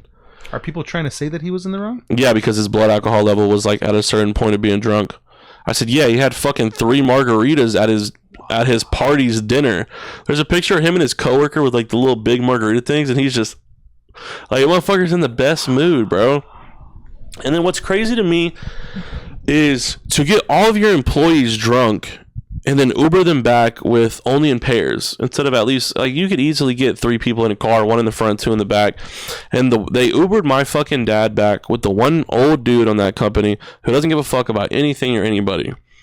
And you know what's crazy is everything that happened to him is on camera. Like, from him getting out of the Uber at the front of his hotel to the incident to being beaten to death is on camera. And this kid did 8 hours in jail. The fuck, bro? Yeah.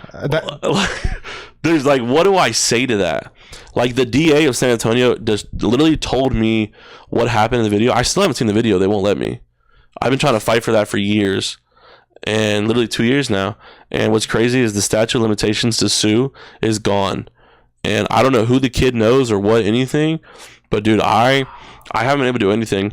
I've spent thousands on lawyers. I've spent probably trying to get information. I probably spent like $2,000, and no one knows that. I don't tell nobody that. Which, honestly, can we cut that? I don't want anyone to know Absolutely, that. Bro, yeah. Yeah, the $2,000. I don't want anyone to know that. But like, because my girl doesn't even know, and like, that's just between us. And I mean, I had lawyers who were gonna do it pro bono, accepted it. 2 days later, denied it. Both lawyers. Interesting. And I'm just like, and then when I've tried to contact them since, they literally, I got my number blocked. What the hell? So it's just like, why? I mean, it happened at the Grand Hyatt. It's one of the biggest hotels in San Antonio, and it's by the Riverwalk. So they're trying to keep their name clean for sure. But it's also like, who does this kid know to get away with this? That's what I'm trying to think in my mind. Like, what the, like, that sounds very. It's weird, bro. Something is off, bro. And so yeah, basically what happened is, this is what I was told. So I mean, if I'm wrong, I'm wrong. This is the only knowledge I know. Man, that sucks. Okay, so sorry, before you get into what happened. Go ahead. So I'm gonna get some water while you do it. Yeah, handle.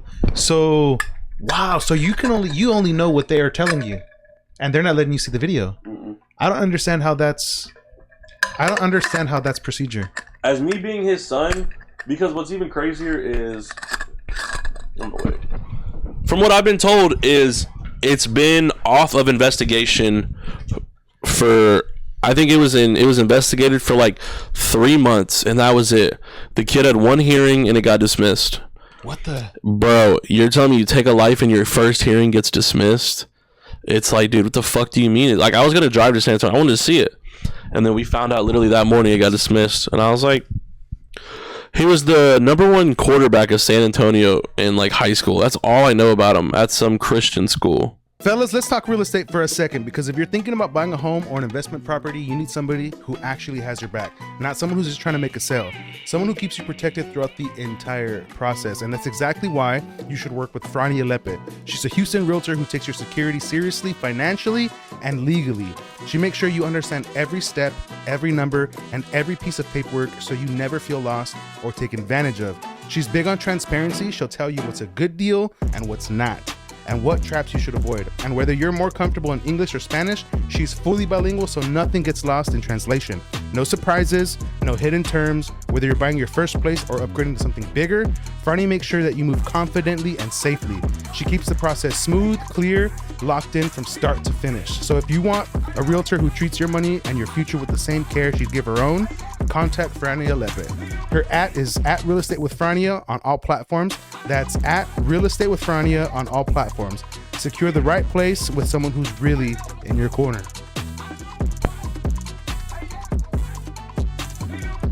Let's go. I believe that art lives within every soul, within you, and it's not just what you create, it's who you are. SEVENTHAURA exists to affirm that truth, to remind you and the world to embrace your inner creativity and to pursue your one wild and precious life. Every piece we make is an invitation that becomes a declaration of one simple truth. You are art. Head to SEVENTHAURA.com and explore the collection today, because you are the art that the world needs.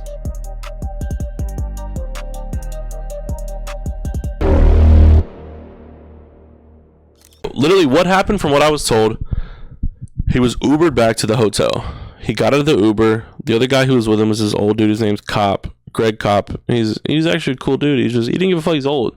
He did what they told him to, and he went home. And they both get out of the Uber. The cop goes to the front door. My dad starts talking to these kids, a group of kids. It's like 3 girls and 2 guys. And they're like, you can see the kids, from what I was told, you can see the kids are trying to back up and trying to walk away. And they said they had to say something to piss my dad off, or maybe they were just bullshitting and they did something, because my dad kept walking towards them. Nothing, from what they said, they just looked like they were like having a conversation like me and you are. There was anything serious. The only thing they tried to say against my dad was his fist was balled up. So what the fuck does that matter? Right. Anybody, I could be sitting here with a whole podcast like this. Mm-hmm. And from what I was told, he kept following the kids and he kept walking back. And then he turned around, and when he turned around, the kid hit him in the head, and then he went forehead first into the concrete. And then they said that he was still moving a little bit, like, I don't know if it was reflexes or what, and then the kid beat him in his head again. And then they all sprinted off. And he was dead on that ground for 15 minutes until a lady from Houston brought a pulse back to life from him. Whoa. And they life flighted him straight to an ICU room in the, the military base. So he was in a military ICU. And funny enough, his best friend worked at that military base. So his best friend from like school, like literally from since they were like in elementary, worked at that place and saw him, like, came in, and like, I can imagine how Sean felt. Truly, I mean, that's. Have you had a chance to speak to him? Like, yeah. He checks on me every other week. He always looks up and makes sure I'm good. And I mean, he was there. I hadn't seen him since probably 8-9 years, because he lives in San Antonio. No, we don't ever go to San Antonio. So when he saw me, he was like, I'm bigger than him now. He's like, fuck, dude. He's like, I hate that I missed this, but it's like, I'm so glad we're here. And like, yeah, it was, I don't know, for him it definitely sucked. I mean, having your best friend forever, and you just see him getting life flighted into the military base you're working at. You know, like, I couldn't imagine how he felt.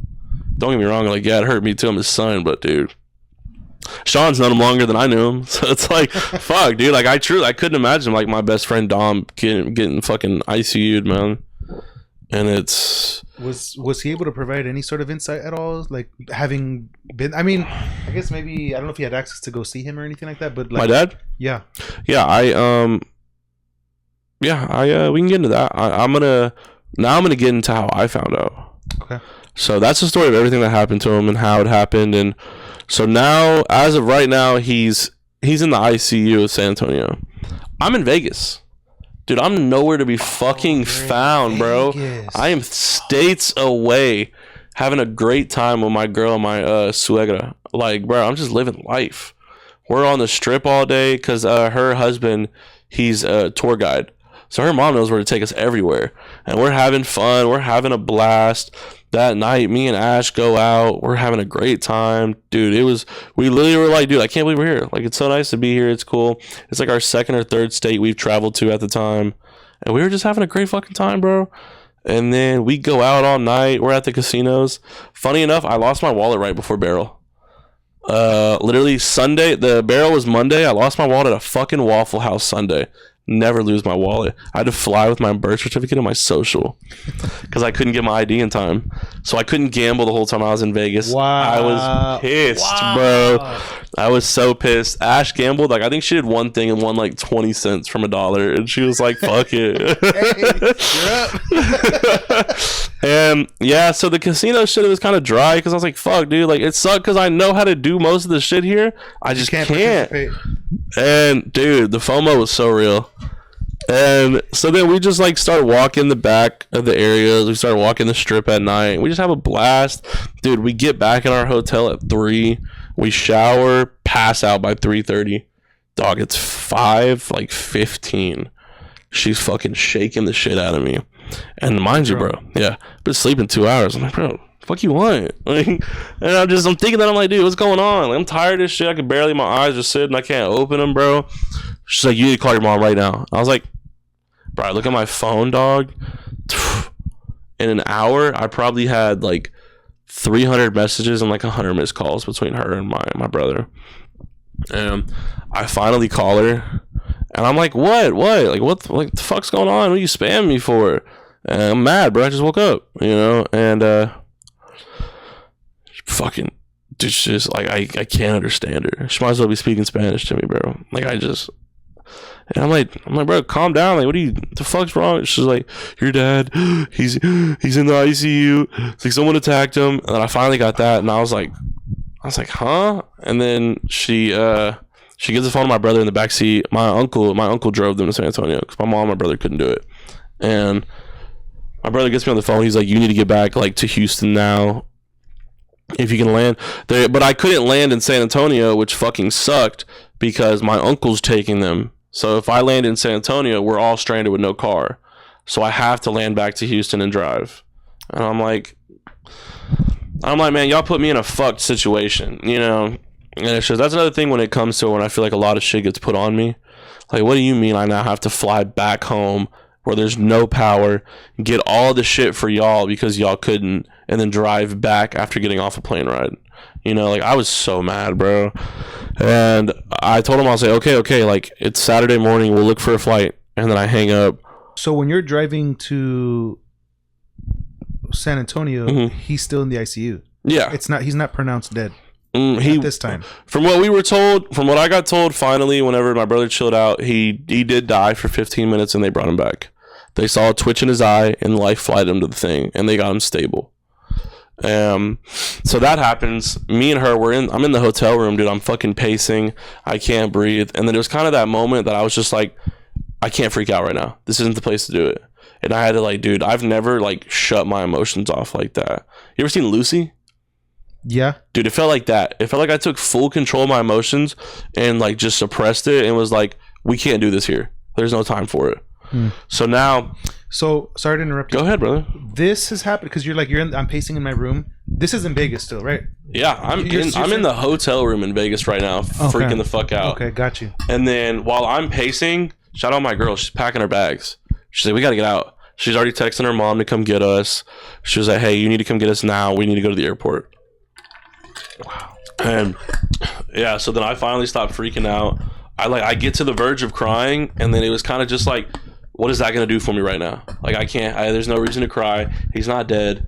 He's back alive. Someone got him back alive. My whole goal now is I need to get the fuck back home.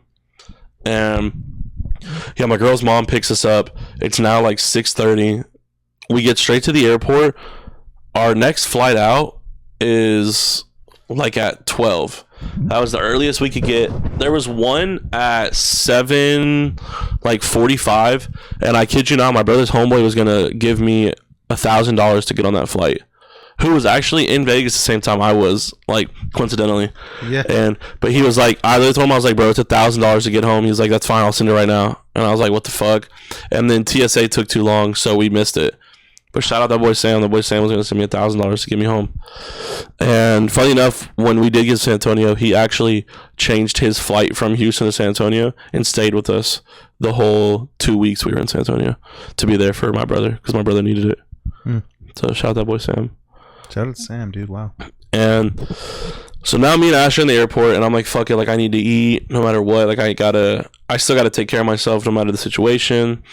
And dog, we're in the airport, we're bullshitting, we're eating, we're hanging out. 11 o'clock comes around for our plane. It's like, bet, plane's finally here, let's go. Mind you, I got 2 hours of sleep, I'm tired as fuck. And we took Dramamine. I don't know if you ever took Dramamine. I always take it before a flight. It just makes it to where you don't get jet lag or you don't feel so out of it after a flight. Especially if we do like an early flight, you know, I want to get home, have energy to go anywhere and do anything I need to. And me and her both popped Dramamine, and we both popped like a little sleeping pill because we're like, fuck it, let's sleep on the plane. Dog, the pilot comes out of the fucking gate and says nobody could pay me enough to fly that. I'm like, bro, what do you mean? There's like a huge crack in the windshield. We didn't get on it. We sat in that airport. Mind you, we're drugged out now. Now we're ready to sleep. Sitting there, we're literally sitting there like, oh my goodness. We're sleep deprived as shit. Bro, we did not get on a plane until 10 p.m. that night. Wow. In the airport for fucking 15 hours. Dude, our sleeping thing got so bad that we went and bought two $30 fucking blankets, put our shit up in a corner at an empty gate, and slept on the floor for 3 hours because we were just so exhausted. Man, you gotta remember that whole week too I just spent in a hurricane, so I was getting shit sleep the whole week as well. And dude, we get on a flight at 10 with the time difference and everything. We land at 2:30, and then my uncle, my dad's brother's calling me because he's out of country. He was in Cambodia because he sold all of his shit like 10 years ago, and he's been backpacking ever since. Cool fucking dude. We can get into him too. Wait, who? My uncle Jason. Oh, nuh-uh. Wow. My dad's brother, and my grandma lives in Portugal. What the heck? Yeah, a little Brit sitting in Portugal. I love my nan to death, dude. She's my world. And yeah, so my uncle calls me on land. He's like, hey, are you home? And I'm like, no, I just landed. He's like, so what? He doesn't know the full story yet. They just got, because obviously he's a 12-hour difference for me. So I reached out to him, and now when I'm landed, it's finally like, it's 2 p.m. for him and 2 a.m. for me. But I was on that plane for technically 5 hours or 4 hours because of the difference. So he was trying to contact me, but he couldn't. And he was like, what the fuck happened like to TJ? And I told him everything, and he was like, okay, well, I'm gonna find my first flight back to Houston. Now for him, it's like a 13-14 hour flight because he's from fucking Cambodia. So he's doing that. We get home to my house, bro. No power still. It's fucking 3 a.m. Me and Ash are so exhausted. I got lists from my mom and brother. I need this. I need that. I need my makeup. I need my hair straightener. Like, I need all this. And we're fucking in a house that hasn't had AC in 5 days, sweating our asses off, running around with flashlights. Mind you, I just landed. My ears are still trying to pop. And I'm like, dude, what the fuck? And then I told Ash, I'm like, all right, it's 3:30. We got everything packed, everything we need. Do you want to sleep for a little bit and then we head there? Because I told her, I was like, I'm fucking out of it, dude. Mentally, physically, I'm so exhausted, bro. She looks at me and she's like, I'm good, let's go. I'm like, huh? Shout out my fucking girl, bro. She drove us after all that straight to San Antonio, and I fell asleep the whole car ride like a bitch. I'll fully admit it. I don't know what energy she had, bro. She drove us. I love her to death, and I'll always, like, I feel like that's something that she could shoot me, bro, and I'd forgive her for it, just for what she did for me. Like she has no idea how much that small gesture did, because it got me to that hospital at 8 a.m. and we didn't sleep the whole day Sunday, because obviously now we're the only ride that my parents or my mom and brother have. So right when we get there, I'm like, fuck it, we'll crash. We get there, and mom's like, we gotta go to the hospital. What do you mean you're gonna crash? I'm like, dude, I slept shit all week, slept shit last night, fucking plane ride back after sleeping shit in the airport, slept in a fucking CRV for 3 hours on and off, and now I gotta go see my fucking dad, who's just like, dude, I'll show you what he looked like, and I'll give you a picture you can put into. But that's everything. It literally, let's just say everything that could have went bad did, and dude, it fucking sucked. But yeah, shout out to Ash, dude. That's the I tell everybody she's my biggest blessing. And she is. Like, I don't know anybody else on this planet who would have done that for me. I mean, besides the boys, don't get me wrong, but anybody would have done it, but she did do it, you know? Yeah. And that's all that matters. Where's the fucking photo? That's cool, man. That's cool that you have that support in her, because you mentioned it a little bit earlier about how before you were able to like mentally lock in. Man. That's I'm gonna start sending these to you now, just so I don't forget later. Yeah. But yeah, bro, it's like to see the person who I looked up to the most strapped up like a fucking dying dog, bro. I feel like I was so sad I couldn't cry. You know what I mean? Like, it just, dude, it felt like someone was just stabbing me in the heart, and there's literally no other way to put it. Like, I mean, like, dude, like, to see my hero put up like that, dude, it's just, I don't know, man. Words just can't describe that feeling. It sucked, dude. It was terrible. That's the worst. That's generally the worst thing I've ever been through in my life, honestly. And it probably will be. I mean, there's no other way to sugarcoat it. And what sucks the most is we had a little ray of sunshine that he was gonna live. So we're there. I get there Sunday. We deal with everything. We finally get to the hospital. I see him. I'm like, fuck. Like, I feel like when I first saw him, I had to leave the room because I was like, I can't keep looking at this, you know. And the worst part is like he was having seizures the whole time. So every other hour he's just gasping for air. And I'm like, dude, I can't do this. Like, I really can't. It's fucking. And we're there Monday. We're all chilling. At this time, we don't know if he's gonna make it or not. So my mom's doing anything and everything to make memories with him. So her friend Mary's there. They're doing that little hand mold thing. So they're sitting there. The only thing that sucked is he didn't have control, so he couldn't close it. But if you ever come to my house, I have his hand molds right on the front with I have like a big like mural for him right in the front of my house, which I'll send a picture of that too. But the hand molds came out perfect. I mean, everything was perfect. And his best friend Johnny, it's so funny because if my dad was here, he would have laughed. He'd be like, "Hey, let me know. You know, I'll get him up for you. We can make you a mold." And my mom was like, "Johnny, he's dying." And Johnny's like, "His dick, is it?" Oh my god, that is funny. Bro. Oh, bro, and that's the type of people my dad kept around. But dude, that shit. But we all needed that laugh, bro. Yeah. And he knew that. And shout out that boy Johnny. I love his ass. But he said, "Let me know, it'd be like old times." And she was like, "Old times?" He was like, old times. He's like, "You gotta remember, you weren't around all the time." We had magazines and hands back then. And that dude. Damn, that is hilarious. Dude, everybody in that room needed that shit so bad. And yeah, so it's fucking hilarious. Man, you just saw how he's hooked up. This man's Johnny's talking about cranking his hog to get a mold. That shit, dude. Damn. Shout out Johnny. That shit's fucking hilarious to me still. Bro. And yeah, not to go back into the bad stuff, but it's like, dude, Monday, all they're telling us is like, we just want to let you know that the way his body's healing right now, it shouldn't be this healed for at least a week from now. And that's how we also, in the pictures, that's how we knew there was more than one fucking hit. Because he's bruised here, and then he's bruised here. You're telling me one punch is going to lay 3 fucking bruises? Half of his entire face was swelling because since he died, there was no oxygen to his brain, so his brain was swelling. And they were just trying to decompress the blood all the time.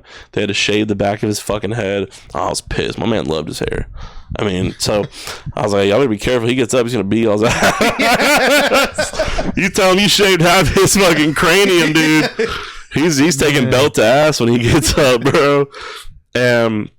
Yeah, so they're telling us that he's healing, bro. And you look at him, the swelling's down, bro. In like 3 days, the purple's gone. And I'm like, dude, it's Tuesday now, and I'm in a break room with my brother because at the time we didn't know what was going to happen. So the ICU was only letting 2 people back at once. And it's so sad because it was my girl's first time seeing him, and it was my mom in there with my girl, and that's when the doctor came in and told us the news. So my girl's first time fucking seeing him. She's having to fucking shout out my girl, bro. She's sitting there. She's sitting on the floor with my mom, and basically we all have a light in our brain, and his light was going dark, and there's nothing you can do to reverse that. Once one dark spot starts, there's no stopping it. So yes, we could keep him hooked up, but he's not alive. It's weed. Basically what they told us is his soul is gone and his body's here, and we're holding on to his body. That's why he's having seizures. That's why he can't breathe.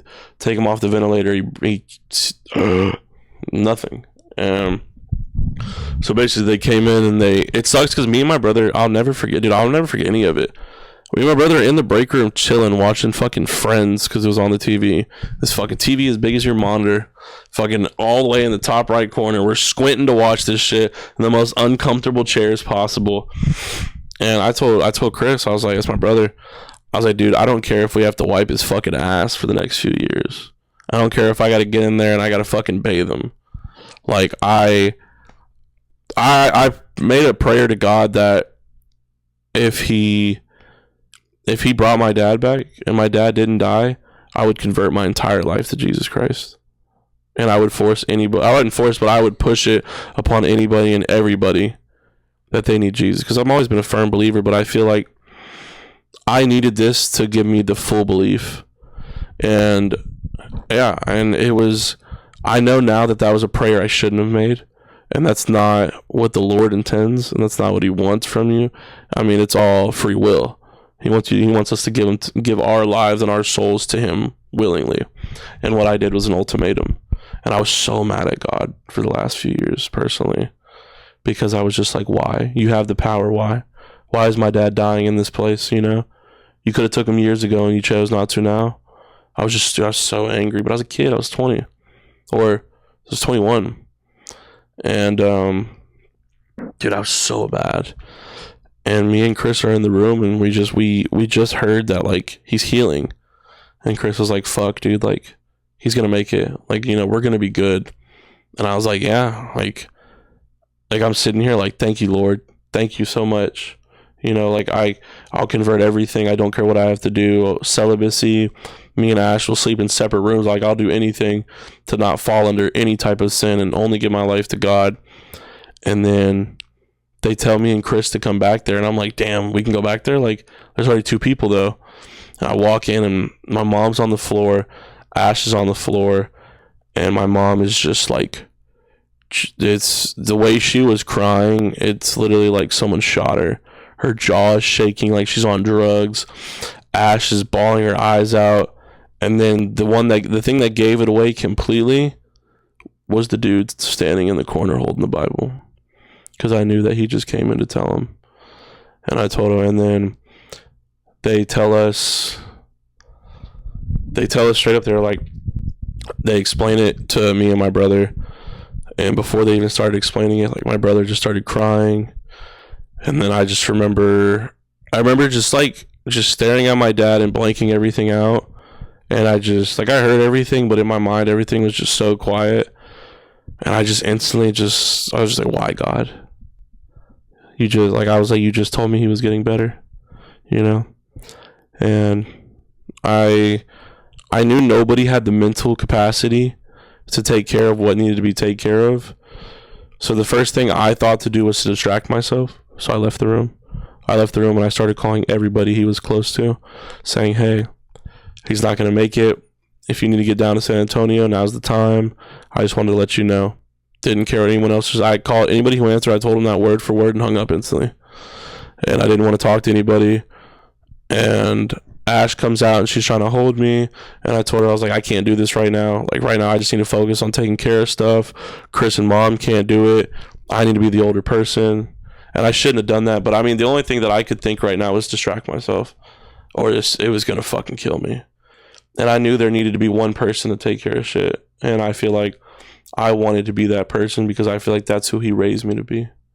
Was to take care of the shit when shit gets hard. And everything happened. The kid finally gets arrested. And then my uncle and my grandma finally get in the country. And I get to see them. Everything's good. I get to be in the room with them. We're all just hanging out, you know, trying to laugh where we can. You know, me and Ash were Ubering everybody because we're the only one with a car. And then everybody finally got to say their goodbyes. And then my mom told them on July 21st to take him off the ventilator at night.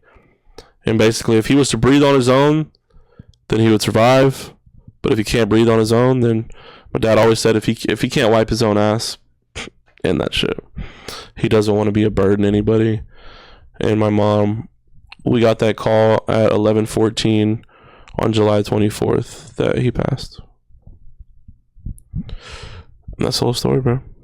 Then we came right back to Houston.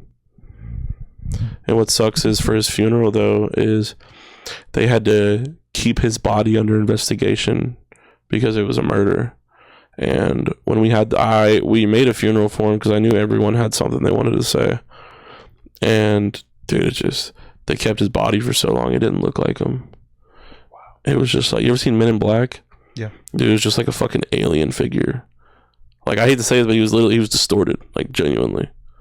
And it was, I feel like I couldn't take the funeral serious because that wasn't my dad. Wow. That's the only way I can say it. And after that shit, it's been 2 years now, bro. When you say you didn't take the funeral serious, like, is there something, like, did you act a certain way, or was it something about that, or just like mentally? Mentally, it's just like, that's not him. Fucking me, like, it's just a body, bro. And it was just so weird. Like, I didn't. A lot of people gave me shit because I wasn't crying. And I was like, fuck you. Who are you to tell me when and where I can cry and when I can't? You know, like, my mom and Chris are bawling their fucking eyes out this whole thing. And I'm sitting here trying to greet everybody and thanking them for coming. You know, I'm sitting here trying to be the grown-ass man that he raised me to be and take care of shit when it needs to get taken care of.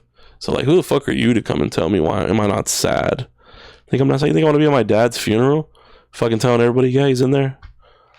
And then when everybody left, I remember just looking at his casket, and then I think in that moment it hit me because I think everything in the last few weeks finally just hit me, and I just started fucking pouring.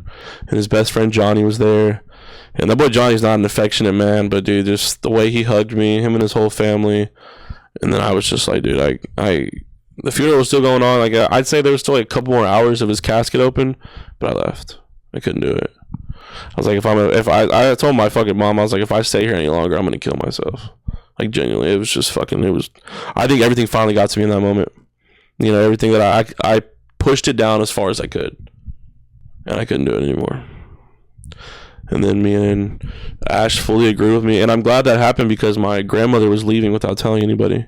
Because she was just too sad, and I understood completely.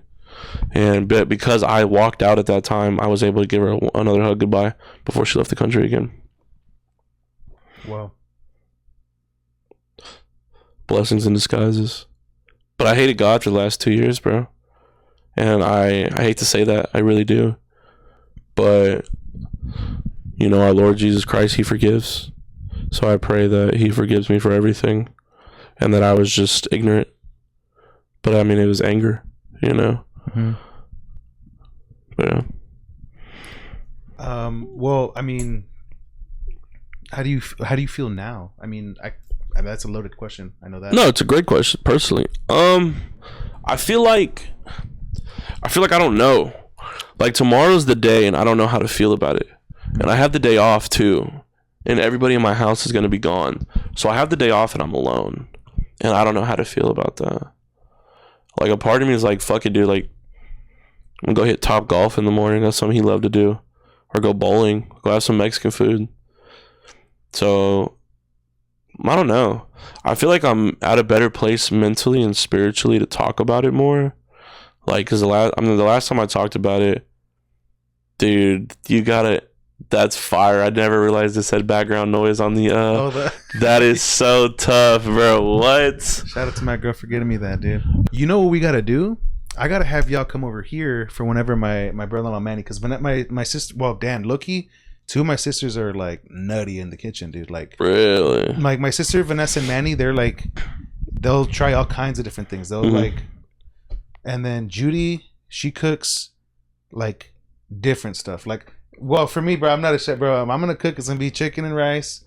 And that's ain't no wrong with it. A little meal prep. And then so this might, and I say that because I preface that because someone might be like, that's actually not hard to do. She made like a breaded chicken and like a, I don't know what, like a whole Italian meal. Mm-hmm. I was like, what the heck? Like, dude, Judy's nutty, but they're both nutty. But anyways, dude, Manny did a carne asada for the World Cup game. Mm-hmm. And I was like, this has to be like my birthday meal. Like that good. It was like, so I need this again. Yeah. It was like that. So we'll probably have to have you over. But anyways, I'm down for whatever, man. I'd love that, bro. I'm down for whatever, bro. Because yeah, my girl, she's so sweet, dude. She is such a sweetheart. Mm-hmm. My girl just wants a friend who's gonna go get her nails done with her and get some coffee. That's all my girl wants. Is your girl game? Yes, she has an entire PC actually. Oh yeah, you said that. Yeah, I built her one that she doesn't fucking touch. Is your girl game? Yeah. Please, can we run some gaming dates, man? I need my money's worth. Hey, you know what, dude? That's funny. So you gotta. Hey, but y'all are on PC. Hey, you know what? And that's the goal. Mm-hmm. That's the goal. So I think I want to get on PC. Let me know, bro. I'd love to help you with anything. You know what it is? I think was I telling you about it? It's like, you know, the law of diminishing returns. Mm-hmm. It's like the more you spend for something, the less you get in return. I don't care. I'm a sucker for that crap. That shit doesn't, bro. You see, like, this is an investment. My PC is an investment. My PC, bro. I made enough money from stream that I probably paid like half my PC off with it. So, and that's money I never would have got if I didn't get that PC. So, and I love video games, bro. Same. It's a huge part of my life, and it always will be. And that's something my girl like fully understands from like the get-go, which is so nice. And so what she did was, that game looks fun. I'd play that. And mind you, I literally had everything for another PC. I was gonna build a PC just for streaming, so I could get stress off my main PC.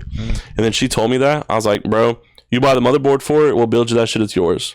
Bro, she literally fire. I remember she picked up a couple shifts for it, and dude, we built that bitch like the next week. And I got a video of her turning it on for the first time, which we gotta put that in. And she was just, dude, she was so excited. But her fucking favorite game is Fortnite. Like, hey, but you know what, Fortnite, and I said, dude, Fortnite has a couple of modes on there that are so tough. Bed Wars is hard as fuck, bro. Can you build? Well, I'm getting better because I'm playing that game a lot. Mm-hmm. I saw your YouTube on that because y'all had the double date YouTubes. Yeah. And you know what, bro? I have so much for anybody that watches that. Even though I don't really advertise that too much. And add it, my boy. Put it on. Hey, for people that watch the Bed Wars content, we have backlogged. I mean, I can't tell you. We have enough to go. We're gonna be posting daily content as soon as I. You have to. Yeah, I see that all the time. Hey, that was the first thing I looked at on you. I made a second page, second channel for it now. Cause it's got a couple thousand. The other one's got a couple thousand subscribers on it, bro. Yeah, but the thing about my content creator type of like trajectory has been that I used to play the trumpet for church, and then I traveled doing that, and so people I feel like I'm pretty decent at it. I would go travel and like teach the brass players at whatever church, and they'd bring the people from he's gonna be coming around. Let's take advantage. And so if I post that kind of stuff, it'll definitely get traction. But the problem with that is that if I try to do anything other than that, it's like it doesn't do anything You can't branch out at all. And so that's why You gotta get on TikTok, bro. I am on TikTok, and the same thing was Are you? happening there, like on my TikTok. The algorithm and stuff. Yeah, It's a bitch, bro. They want you to post now 60-minute videos, same time every day. 60-minute? Or 60-second, I'm so sorry. Oh, I see. A fucking hour is crazy. Yeah, so to get money off of it now, it's got to be at least a minute. People got to stay for, I think, at least half, and they have to engage for you to get paid for it. Did I ever show you the video me and Ash did that? It got like 165,000 views. Nuh-uh. They got like Let me 20K see it. likes. Let me see that. Yeah, you gotta put it on.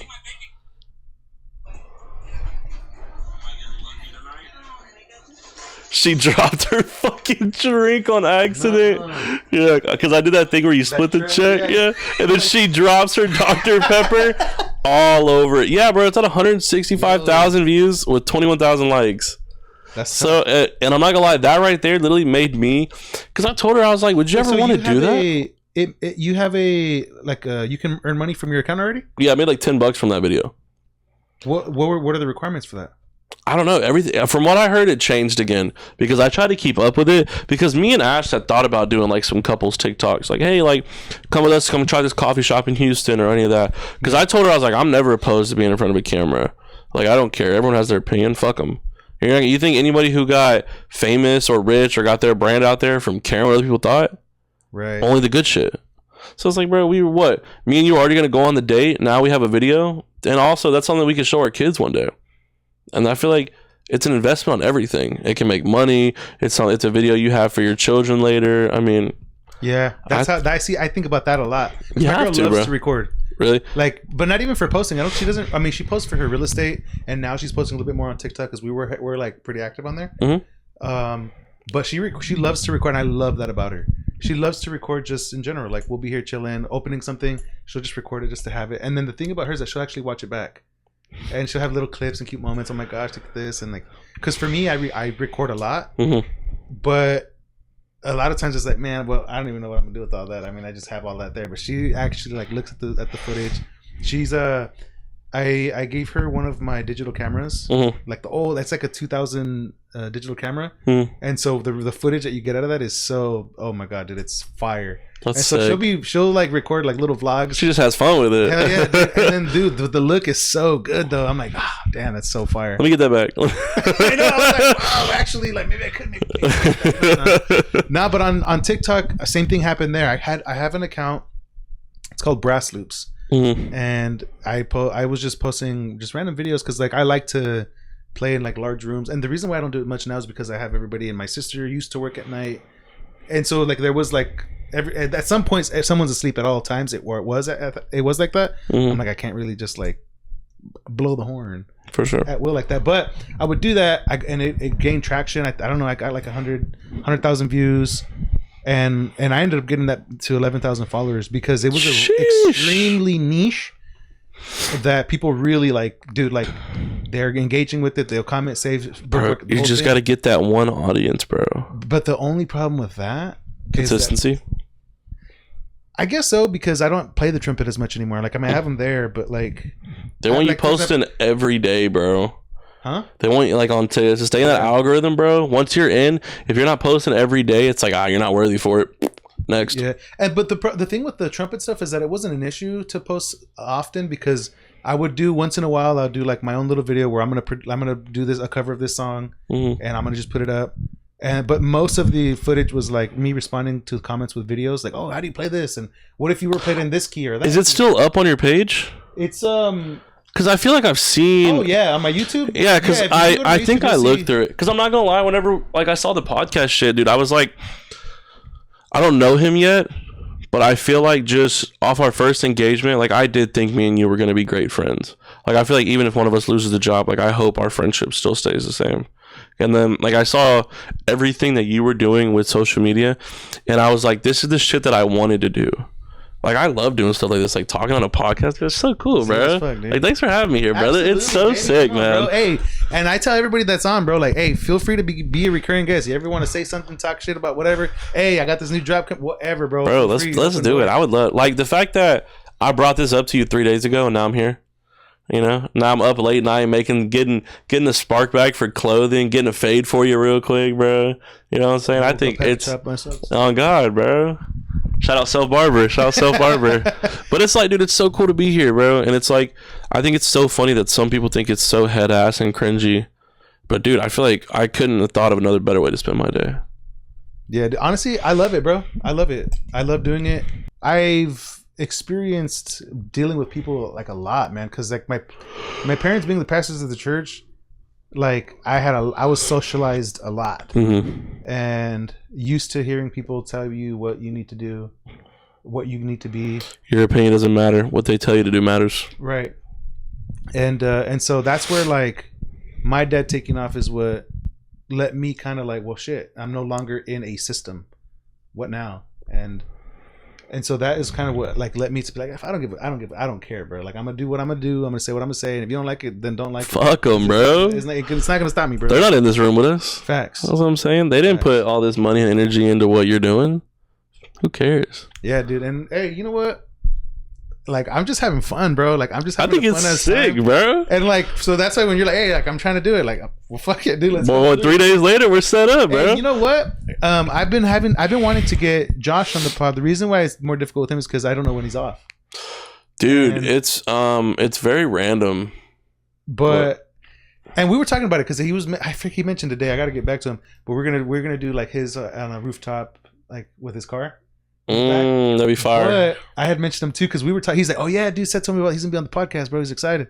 I was like, "Oh yeah, for sure." And I just assumed like, okay, maybe you guys just chopped it up like as like just mingling at work. Nah, that motherfucker's my boy, bro. Yeah, and I was like, yeah, and then I forget how like, but it started to click on me. I'm like, wait, like how do you know so much about him? Like, or unless they what? He recommended me for the job. Yeah, he told me that. He's like, yeah, like I know him. I'm like, well, like what do you mean? Like he's so fucking goofy, bro. Yeah, he won't get straight to the point. He'll just like give you like little abbreviations about shit. That I know him that's literally peak Josh. and he's like, yeah, dude. And I'm like, we got to do like a pod like with you there. All three, dude. He's please. Like, oh my god, if you got me and his brother, he said brothers or brother. I don't know. Chris. But he's like, if you get me and all the guys. Dude, it's just like, you'll have a good fucking time with the group, boys. Dude, the boys are fucking. We have a good time. I actually have because this little mixer is just for 2. I have one that has up to like 8. Bro, we can get everybody off and go do it. That would be fun as fuck, bro. Like dead ass for something like that. I'm thinking a fire pit, please. And then we're all just kicking it. Dude, would you ever do like a pod camping? Yeah, I love camping. Yeah, dude. Like half the thing of this is like seeing if I can do it in a dope ass location. Like I almost hit you up to do it in your front because you have a front yard, don't you? And it's like gated in. It's not gated in, but what do you mean by gated in? Like specifically, have a fence. We have a fence for the backyard, but my front yard is just straight open. Okay, because I've been in my looking at your profile to like prepare for this. I saw a picture which looked like it was like in the front yard because one of my homeboys back in California has a front yard that's a cool ass fucking vibe, bro. Like it's a cool chiller vibe. Shout out Hector. And I was like, dude, I almost hit you up like, dude, what if we did it in your front yard? Do you have a picture of what you're talking about? Do you know what you're talking about? Maybe. Let's say if you can find it, I can tell you where it's at. I mean, my backyard's pretty segregated. That would have been cool. What? Let's see. We could have done that shit in my garage. I deep cleaned my entire garage for 4th of July.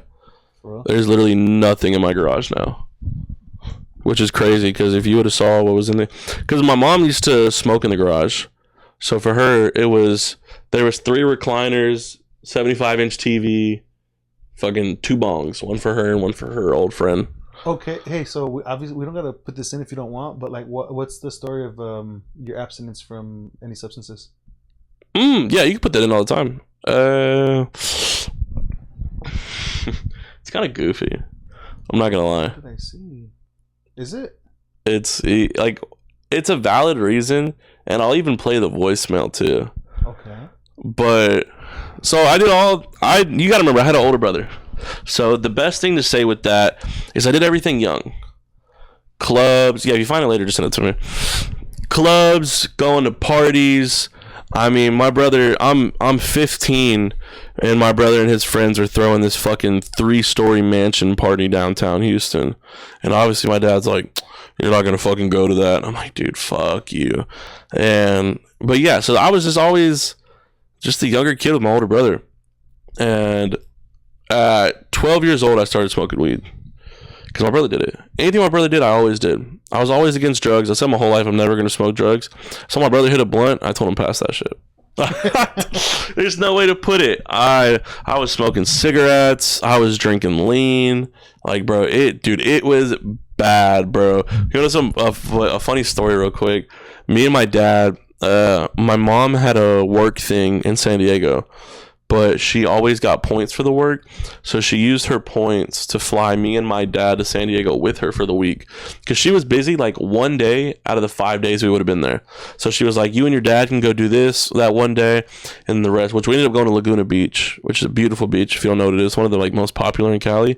And what sucks is her work canceled that day. So she could have went with us. But it was just a me and dad day. I'm talking, this man he's got me up at 3 a.m. to drive 2.5 hours out to this fucking beach. Bro, so cold, my balls were in my stomach, my boy. And this, yeah, the water out there is cold, dude. And fuck you, old white bitch on the beach that told me it's warm out today, isn't it, bro? That water was so fucking cold. But yeah, so we went to the first time I ever drank lean. Me and my brother and all of his friends, we killed like 2 ounces in one night, and I have some photos from the night, and I'll show you. And then his homeboy pulled up, and the one thing they tell you not to mix lean with is alcohol. Like, that's the worst thing you can do. And his homeboy pulled up with literally something like this, but a little bit bigger in silver. And it was full like 90% vodka and then 10% lean. And now, mind you, dude, I'm fucking gone, bro. I think I'm at maximum high that a 15-year-old can be at, to the point where I'm like, dude, where the fuck am I? His homeboy pulls up. I see my brother take like 2 big gulps. I'm like, nah, fuck that. I'm gonna double it. Dude, I probably drank like at least half that bottle, bro. And I remember being so high, and dude, it's the lean was the weirdest thing, because all it did was make me mellow. So it literally like killed my high. Wow. So it brought my high down, and I'm sitting in the back of this car, and I'm just like, the fuck am I doing? Like, I'm just, dude, and I'm still high, but my body is just so chill. It like puts me in this like euphoric state of just like, chill out, bro, relax. And then my brother go inside. We both kill like 4 we make chili dogs. Mind you, bro, it's 3 a.m. We kill like 4 chili dogs to the dome. That motherfucker passes out on the couch. I go to my bed. It's like 4:15. My dad wakes me up at 5:30. Come on, let's go. We're heading to Cali. But I was still leaned out, and I was still high the entire flight. And that motherfucker asked me like 30 times, what's wrong with you, bro? And I was like, oh.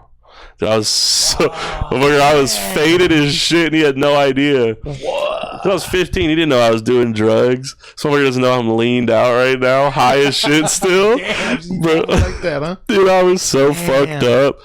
But the main reason I don't do drugs anymore is I'll drink randomly, but I'll never drink enough to feel it. You know, like 4th of July, everybody wanted to take a shot because my dad's birthday is July 5th. I took a shot for that because my dad would have called me a bitch if I didn't. But I'll never be one to, or if I'm in the setting to like, you need to have a drink, I'll have a drink. But it's like, I'm not going to be like, fuck, dude, I need to get fucked up right now. Like, I don't like getting drunk. I don't like not having control over everything. And I feel like the last few times I was drunk or super high, something really bad happened and nobody was there to control the situation because we were all fucked up. So it always, number one, especially if I'm out with my girl, it ensures she can get as fucked up as she wants to, and I'm good. So I know that I'm never putting her in harm's way ever. And I feel like that she's a main reason why I'm sober as well. But I was super high when I was 17. Like, dude, I was gone. I remember I put like 4 grams into a backwood. So like it was a thick ass backwood, and I was so high, and I forgot to pick up my grandmother's heart medication. Oh my god, dude! And when I passed out, like, look, dude, I'll play the voicemail. Oh my god! She didn't die. Luckily, she did die, but not from the heart medication. Crazy enough, she died a month before my dad. Whoa. My great grandmother, actually. Let me rephrase that. I gotta find it. Yeah, she's Seth. They said you were getting my medicine, and I never answered. And I felt, dude, I felt like a terrible person, bro. But yeah, ever since then, I just, like I said, I'll have a drink every now and then, but I'll never. So it's a little more your own, like, it's my own guilt, your own discipline Mm-hmm. that does it, rather than, or is it, or so you just said guilt. I was thinking it was a little bit more like, at I first, just feel like not doing it, like I'm just not my thing. for the longest, it was guilt because I just felt so bad of that, and it just made me feel stupid, bro. I was like, bro, why the fuck am I getting high as shit after a fucking school day and I can't even go get my grandmother's medicine? Who the fuck am I? I just feel like a piece of shit, bro. And also, anytime I got high, I was stupid. And I was like, why would I force myself to be stupid? Yeah. This is the voicemail. Told that you were going to take up my medicine. And I hope you do, because I don't have any pills left in my blood pressure. So I hope you pick it up. Thank you. She's like, I don't have any pills left for my blood pressure. I hope you pick it up. Thank you. I woke up to that at like 3 a.m. And I was like, I literally did. I think I had like half an ounce. Threw that shit away. I was like, fuck you. And then I started selling again like a year later. I was selling for a good minute. And then a good friend of mine, PJ, died selling. He died, dude. My boy PJ died for 3 grams of weed. Wow. They got in the back of his car. They put the gun up to his seat behind him. They're like, just give us the weed, bro. Nothing's going to happen. And I think, from what I heard, PJ tried to turn around and do something. And the kid got scared and shot PJ through the seat. Oh, man, bro. Bro, you want to know what's fucking weird? I heard from PJ's girlfriend that she was crying and begging him not to leave the house that night because she was scared. And for me, coming from where I come from, that sounds like a setup. Oh. More than so I have a feeling. You have a feeling and he died? I don't know, bro. It's weird, man. Oh, dude, look, I have the voicemail of when my dad got an altercation from the CEO of the company. Let's see if we can. Hey, Seth, this is Greg Johnson, Impact. Listen, I'm trying to get hold of your mom. Your dad has gotten into some sort of an altercation there in San Antonio and is actually in a hospital, and we need to get hold of her. So she's not picking up the phone, and we were wondering if give me a call back and maybe you could go over there. She was already on her way by then. But yeah, I forget about. I'll probably keep that. You know what's crazy is everybody from that night's story is different from that company. Whoa. So the CEO's son, he's like a super fucking druggie, like fucked up all the time. Like, think of Wolf of Wall Street. Well, that's the best way I can put it. I mean, he's always gone, cheating on his wife. Like, and I remember I went upstairs. I have a 40-minute conversation of him telling me everything that went down that night because he was high as fuck and he doesn't even remember having the conversation with me. Tried to get out to the cops and they denied it. They were like, no, we don't need it. Another thing, dude, I thought, from what I was told by one of the new detectives, is that it was under investigation for 7 months straight. Nobody even looked at the case out of the 2 years. It was at the bottom of someone's desk and nobody told me until me and my homeboy spent like an hour trying to call anybody, and I ended up getting the head person above the detective. And I was like, yeah, your detective's not answering me. Like, if this doesn't go forth, I'm going to sue. That motherfucker called me the next 20 minutes. He's like, yeah, so the case has been, we're reopening it now. We haven't touched it in the last 6 to 7 months. So the fuck you mean you haven't touched my dad's murder case? Because he died in the ICU, they're trying to play it as manslaughter. And I was like, what's manslaughter if he didn't beat my dad's head and my dad would be here today? What's the difference between that and what's the alternative? Murder. Okay, so murder and manslaughter. What's the difference between those two? Manslaughter, it's a shorter sentence, and it's saying that it was intent to hurt but not intent to kill. And I was like, well, if he wasn't intending to kill him, why did he punch him when he was defenseless on the ground again? It was intent to harm, no matter what. But that second punch when my dad was unconscious, I feel like that puts in a different ballgame. Man, bro, that's... And nothing will probably be done for like 4 to 6 years. You know what's crazy? You remember Sam, the one that was going to give me $1,000? Yeah. While he was in San Antonio with us, his 14-year-old cousin was murdered by a gang. Sweetest boy on the planet. Never did anything, nothing, and they're never going to know who killed him. The same time we were in San Antonio. So he got tough news. Yeah. At the same He time. didn't really know him, so he was like, I mean, it sucks. It's a cousin for sure, but he was like, I don't really know him. But it's still like, dude, that's like, what are the odds, you know, of someone close to us, family member, getting murdered same time as Shep or my dad? It's fuck San Antonio, honestly. Yeah, right. that's the only real answer. San Antonio they can blow up. I hate that city. So what is it? What do you feel is like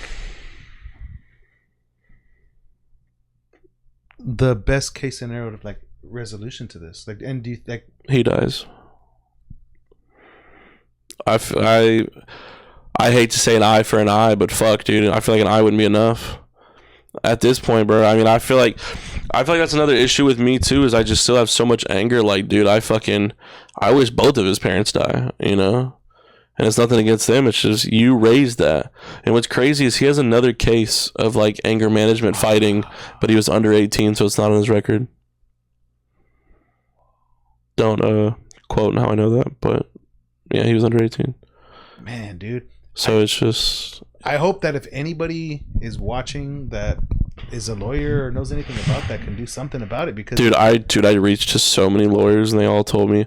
I told them, how is it not a winnable case if it's on camera? You know, they're like, well, he was drunk. I was like, he didn't fucking touch nobody. Doesn't matter if he was drunk, his fist was balled up. Okay, so is mine on this phone. Doesn't mean I'm gonna beat your ass over the phone. Like, it's just... It's so weird how many different this, that, then, okay, a life was taken. You know, they're beating all around that bush.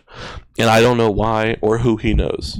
Because that's the only thing I can get to at this point, is who does he know that's saving his ass? Because why did 2 pro bono lawyers deny me 2 days after? Or is there something that no one told me, you know? And that's where that fear comes in of what if he was in the wrong? But how am I going to know? And I'm going to ask for the fucking video tomorrow. We're like, it's 2 years. The investigation's over. So is there hope for that? How's that work? So I have 2 years to sue anybody and everybody. If I were to sue the kid or sue the hotel he died on for lack of security. But every lawyer I tried to get to about that denied it. So I was fucked. There's nothing to do. I don't have the money, bro. I was working 2 jobs at a certain point to make ends meet. So it's like... And also, fuck Impact for that. They found out that I worked at a different place and fired me over the phone. 4 years. Killed my dad, then fired me over the phone like pussies. Yeah, I mean, I'm always going to say they killed my dad. I don't care. Because at the end of the night, they Ubered him to his death. And kind of like what you were saying, too, is apart from just that, but like the kinds of activities that they're sponsoring. Yeah, getting everybody fucked up and Ubering back to their hotel. Like, you don't even know if they got back safe. Yeah, that's... You know something weird is Austin, the CEO's son, him and my dad have a 2-minute phone call right when my dad got to the hotel. Man, bruh. And Austin, from what Austin says, he doesn't remember anything from the night because he's so fucked up, but I don't believe it. I believe that they fully put a story in his mind and made him believe that was the story and said, you're going to go forth with that or you'll sit in jail forever.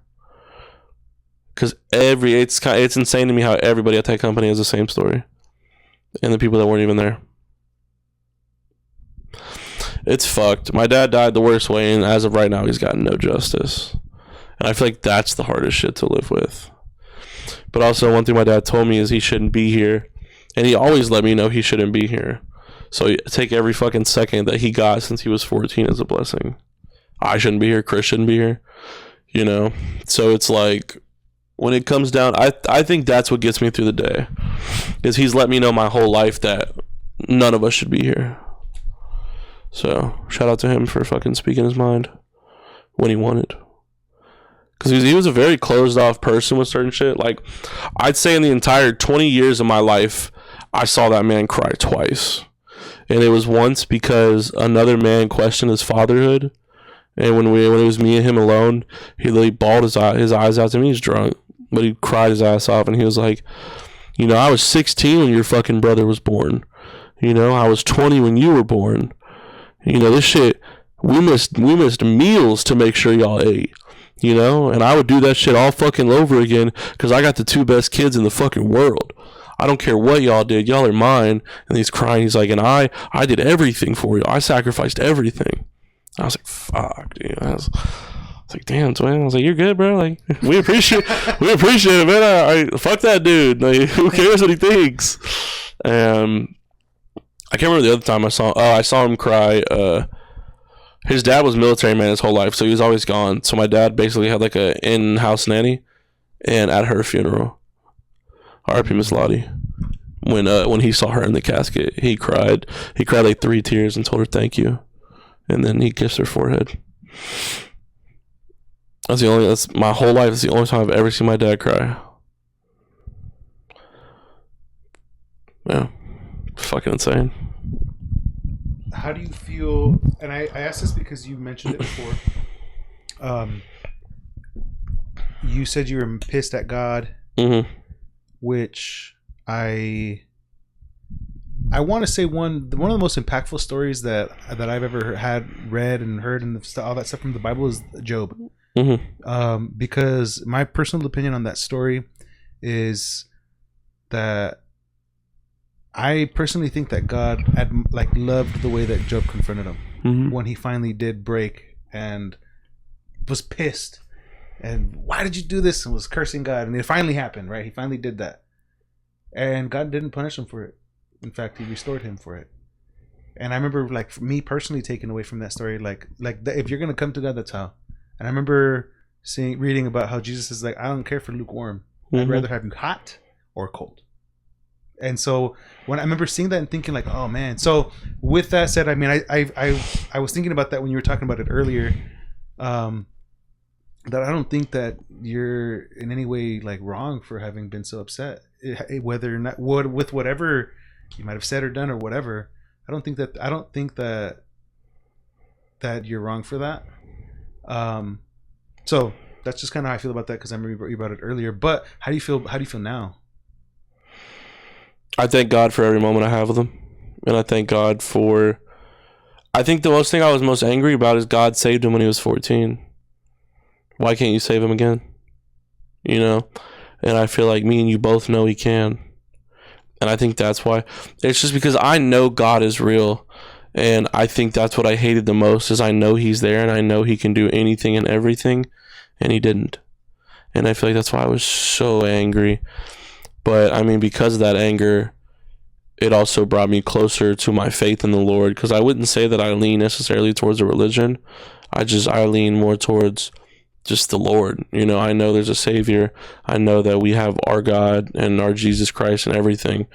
And I feel like if I didn't have that anger, it wouldn't have made me flip that switch one day to remember what I did have. You know, like, yeah, I lost the most important piece in my life. But now I have every single one of these memories, and I have all those seconds with him that I shouldn't have even had. I shouldn't even have time myself, because he shouldn't have lived past 14. So I feel like it made me realize more that there's more to life than being angry, and my dad wouldn't want me angry at God.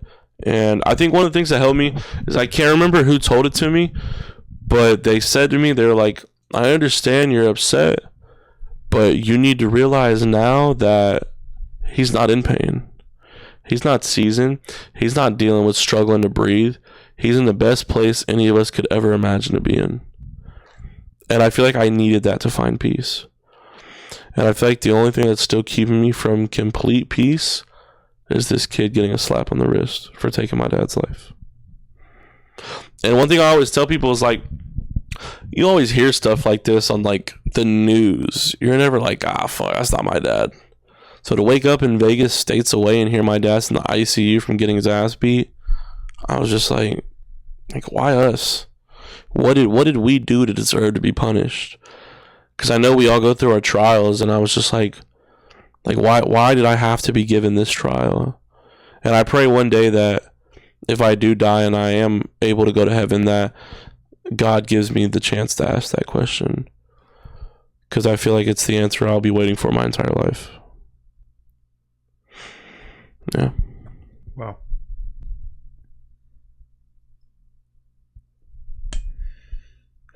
Man, dude, honestly, I appreciate you for being so open about all of this, dude. I think the coolest thing about doing this is you never know who's going to see this podcast, and you never know who's going through anything similar.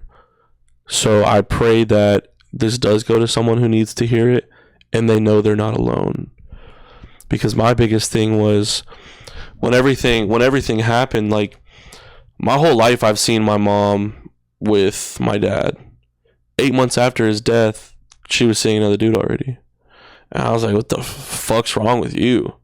He just fucking died. It hasn't even been a year. Like, you're gonna go. And the worst part that made me the most angry was that it was a man my father knew in high school. So it's like what the fuck's wrong with you, bro? You know, like, and I feel like I had to remember that for the last 30 years, my mom's been going to sleep with her, the other half of her heart next to her. And for the last 8 months, that bed's been cold and just her. I mean, dude, my mom was getting so high to where it forced her to go to bed because she couldn't sleep through the night because she was just in so much pain. And it definitely made me grow up faster with my father dying, because I had to sit there and be like, who am I to judge her for feeling the need for wanting that love again? She's had it since fucking middle school, and now it's been taken away from her for the second time, because it was almost taken away the first. You know, she relived the same thing twice, seeing him up on those tubes and everything, and it's like, and I'm giving her shit because she's trying to cope in the way she knows. And shout out the dude, he's cool. I got nothing against him now. We actually have a good amount in common, and I hate to say it, but my dad would have liked him. He would have. And I think at the end of the day, my dad's in the most peaceful place ever. And if you knew my dad on earth, he'd tell you, hell no, I don't want her with no one else. But I pray in heaven that he is happy that she was able to find someone else who makes her feel worthy, and he makes her feel pretty and protected. And I feel like that's all I can ask for, because at the end of the day, I am going to leave, and I'm going to be away from everybody. And I need to make sure she'll be okay. And I was so mad with like my whole family, because my dad dying broke us all up. You know, my brother, I love him to death, but he was in a hole, and I know he was in a hole because when he first moved back into the house, he didn't have a job. He didn't get a job for like 2 years, and for about 8 months of those 2 years was after my dad died. And in my mind, it's like, bro, if I don't get this fucker out of the house, he's gonna kill himself. You know, he's eating himself up about he left at 19. He missed all that time with my dad. But I'm like, bro, you got to remember, you know, dad gave you that ultimatum. Yes, you chose to leave, but he put that question in front of you and made you take that choice. And it ate my brother up, and he wasn't working. My mom was struggling on bills. Me and my girl were struggling on bills. And I was so mad with my whole family, bro. Like, I was. And I feel like that some people don't talk about enough because they just try to keep everything bottled in. But I was like, dude, there was a time after my father's death that I hated everybody in my family, except my father's mom and my father's brother. There was like, it felt like them and Ash was all I had on this planet. Everyone else in my family, like everyone on my mom's side, I hated. All they would do was talk down about my dad. And I'm like, who the fuck are you to talk down on someone who's not here to speak up for themselves? And I'll speak up. I called my grandma a bitch. I called my other uncle a piece of shit, junkie. I was like, who the fuck are you to judge my dad? Especially when now he's not. You want to say it when he's not here. And then like my mom and brother were talking down on like some of the stuff he did, and I was like, okay.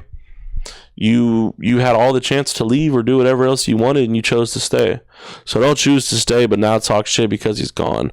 I know he fucked up. I know he's not perfect. That's how God made us, bro. None of us are perfect. We all have our flaws, and we all fuck up. And my dad owned up to those fuck ups. But you're gonna talk about it when he's not here. I feel like I got to the point where I hated them all. And it was to the point where I was telling Ash, I was like, dude, I want to move out. I want to leave the state. I want to start over. Like, I wanted to move to Cali. I love Cali, bro. I feel like everything's so cool for my clothing brand when I go out there. And I was just telling Ash, I was like, dude, I want to leave. I want to get away from everybody. I want a fresh start.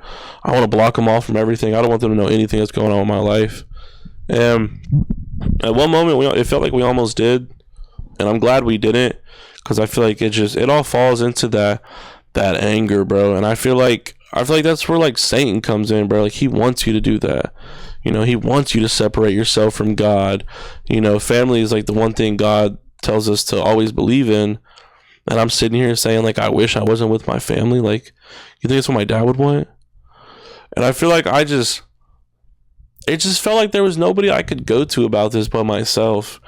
And I thought about therapy for the longest, but I've always been that person who, like, why the fuck am I going to talk to someone else about my feelings? You know, that's the only way I always saw it. And I feel like it took a lot of mental capacity and being alone and by myself to just figure this shit out. And it took Ash. Like, for sure. I let her know that all the time. I do truly believe that if Ash was never in my life, and I hate to put this on her, but I don't think I'd be here, bro. I don't think I could have dealt with the pain without her. You know, she's literally my everything. I pray to God every day that she gets to come home to me, because like I said, my dad didn't that day. You know, and I feel like that fear is always in the back of my mind, because I don't know what I would do without Ash, genuinely. Like, she is literally... My dad was like half of my heart, and I feel like she's all that I've left. Like, she is my family no matter what. And dude, I pray every day that she comes home to me. That's my biggest fucking fear, dude. It really is. I just don't think I'd be the person I am without Ash. And it's a blessing that we went to high school together and she ignored me in high school because I was an asshole. I was a piece of fucking degenerate shit, and I would have ruined anything I had today. And I mean, yeah, fucking 6 years later after high school, here we are. About to make 4 years in September. No way. Yeah, September 25th, we make 4 years. That's cool, bro. So you guys reconnected outside of... Mm-hmm. That's cool, man. Man, that's epic, dude. That's awesome that you have her as a support system. I mean, like you had mentioned before, when you were first hearing about it, pacing in the hotel room, she was able to like lock in for that moment. My boy, she started packing everything. Yeah, dude, like dirty, clean. She knew that I would have wanted my headphones out and a portable charger. She's leaving that on the side. She's fucking putting everything together. She's telling me, just go brush your teeth. I got this. She's calling, I'm brushing my teeth. She's calling her mom, come get us. I hear her packing, dude. Drive, just that drive to San Antonio after that day of everything. I mean, like, she'll never understand what that meant to me.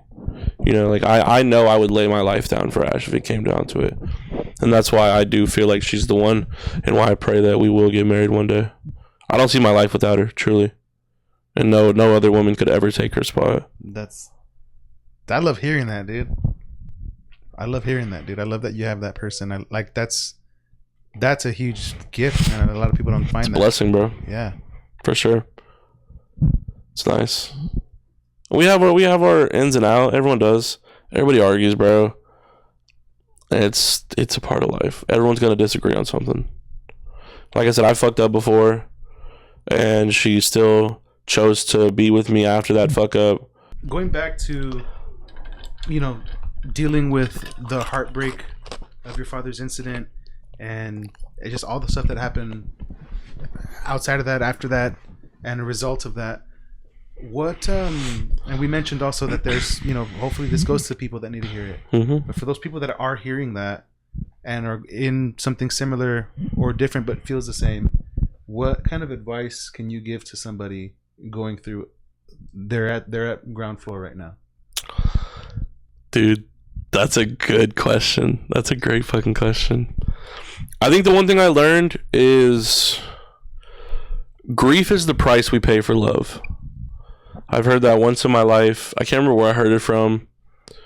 And I think that's helped me the most, because you never know what's going to happen every day, bro. You never know when you're not going to wake up. You never know when you're not going to make it home, and if that happens to anybody around you, you don't learn to deal with them being gone. You learn to deal with the pain that you had because they're gone. And I feel like all it did for me personally, and I mean for me, I think my father was murdered he was taken in the worst way it could ever be possible. And I think the one thing that makes it 10 times worse is I get no justice for it. As of right now. I mean, pray I do. But every day's a new day, bro. And I saw a thing where it was like, let's say every day you got $84,600. Let's say you lost $60.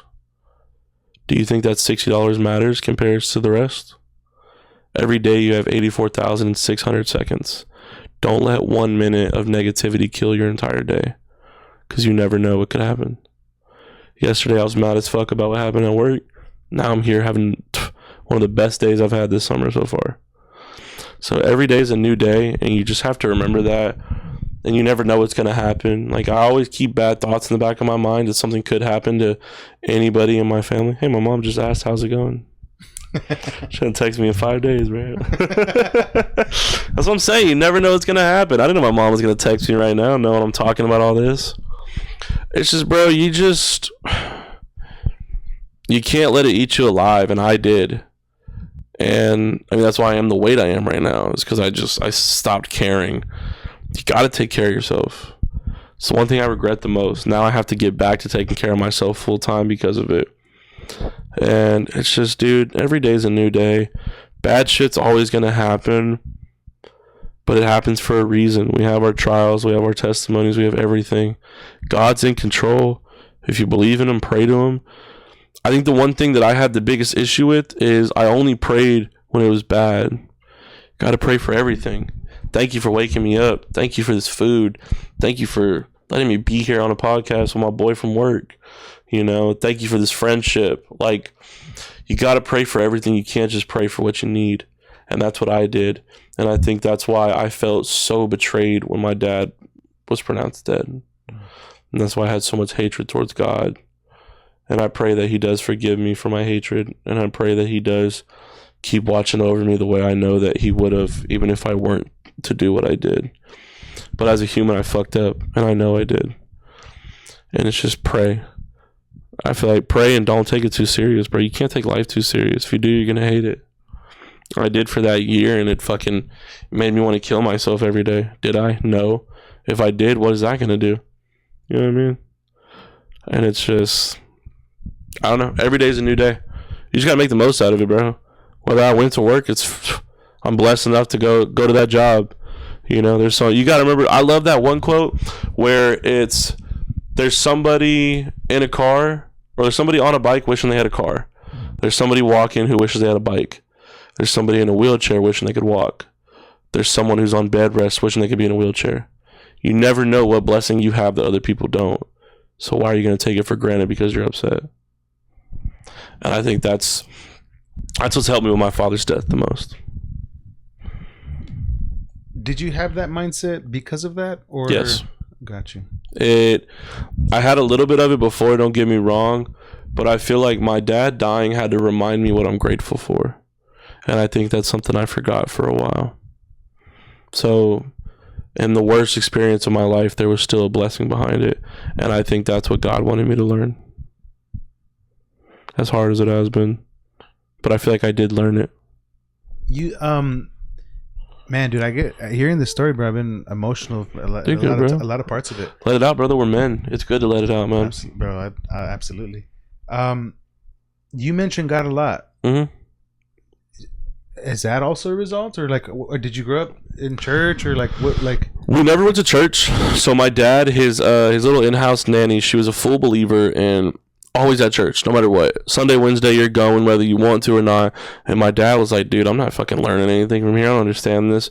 And my dad believed that majority of people that go to church sin all week, go to church, think they're cleansed. So for him, church was full of fake people, and he didn't believe that he needed the word of God through a church to believe in the Lord.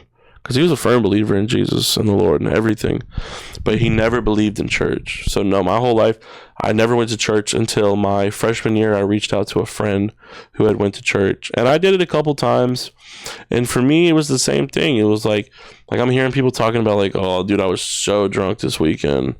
I'm like, why are you saying that here, bro? You know? And it's just, I feel like, not to just copy off what my dad said, but it's just, I had the experience of it. So for me, I was just like, it's the same as him. I don't think I need to go to church to believe in the Lord, but I do think because of his death, it's brought me closer to God. Do you read the Bible often? No, I've only read parts, never fully read it. Because, man, so it was your dad's nanny. Was that back when he was growing up, or did you know her? Like, it's just she was someone. I never met her personally until her funeral. Okay, I got So that was the first time I ever saw her. I have a bunch of random pictures of him like growing up with her, but I didn't know anything about her. So your dad was the one that was, because for not going to church and for not reading the Bible, you seem and sound very like versed in the Lord. Yeah. So like, where does that come from? Just my own time, bro. Just learning everything I can. Like, I have the Bible app. You know, I read my word a day every other day. I got like 2 reminders to pray, because it's just like, I feel like I wanted it. If I'm not thinking about it, it's hard to remember, just because there's so much that goes on in our day to day. So to know that I put it on my phone, because I'm looking at my phone every day, I get those 2 notifications. Hey, take the time to pray. I'll try to put everything down. I thank God for everything that's in front of me and around me at that moment, because I don't want to just pray to him when I'm bad. You know, I want to pray, or when I'm down bad, I want to pray to him whenever I pray to him, you know. I don't want to be like, oh God, I need you for this. I want to, God, thank you for this. And I feel like just my dad's death has just made me want to grow closer with him, because he was always very like, the Lord's here, karma's here. You know, the Lord's going to take all of us one day. Like, see ya. I can't wait to go. But I was like, this planet sucks. He'd always make these jokes. And I just feel like, you know, him saying stuff like that my whole life has helped so much through his death.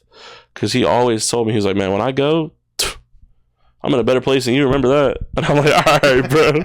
Appreciate it. I was like, you know, there's no ribeyes up there. He'd be like, don't say that. There's ribeyes up there. He's like, I'm getting a steak up there. And I was like, all right, bro. But yeah, I don't know. It's always been instilled upon me, like, there's a God. You know, my mom would make us pray before bed every night. But no, we never did Bible studies or anything like that, or church. No. I feel like this is mainly just from my dad's death, and then I feel like it made me want to learn more and reach out more. So I did. Let the people know where they can find you, man. Where they can find you. CarhartSeth, my boy. Yeah, I mean, you could Distorted. Distorted has a Twitter. I got a Twitter, TikTok, and Instagram for it. And then it's just CarhartSeth for everything else. Twitch, all that. Seth, everyone. This shit was fun, bro. That was a wonderful podcast, dude. I mean, again, I don't want to end it, but again, I want to respect your time, and definitely gonna have you. We gotta do the boys, man. We gotta do the boys. That'll be fun, bro. We gotta run it back. Mm-hmm. We have to run it back. But dude, I appreciate you for taking the time to come out here and to open up, to share your stories with the world. Yeah, brother. I appreciate it, guys. Somebody needs to hear it, man. Thanks for having me. It's so cool. Dude, of course. I had a blast, brother. My boy. Everybody, that was the Background Noise podcast. As you guys know, like, subscribe, and stay tuned for the next video.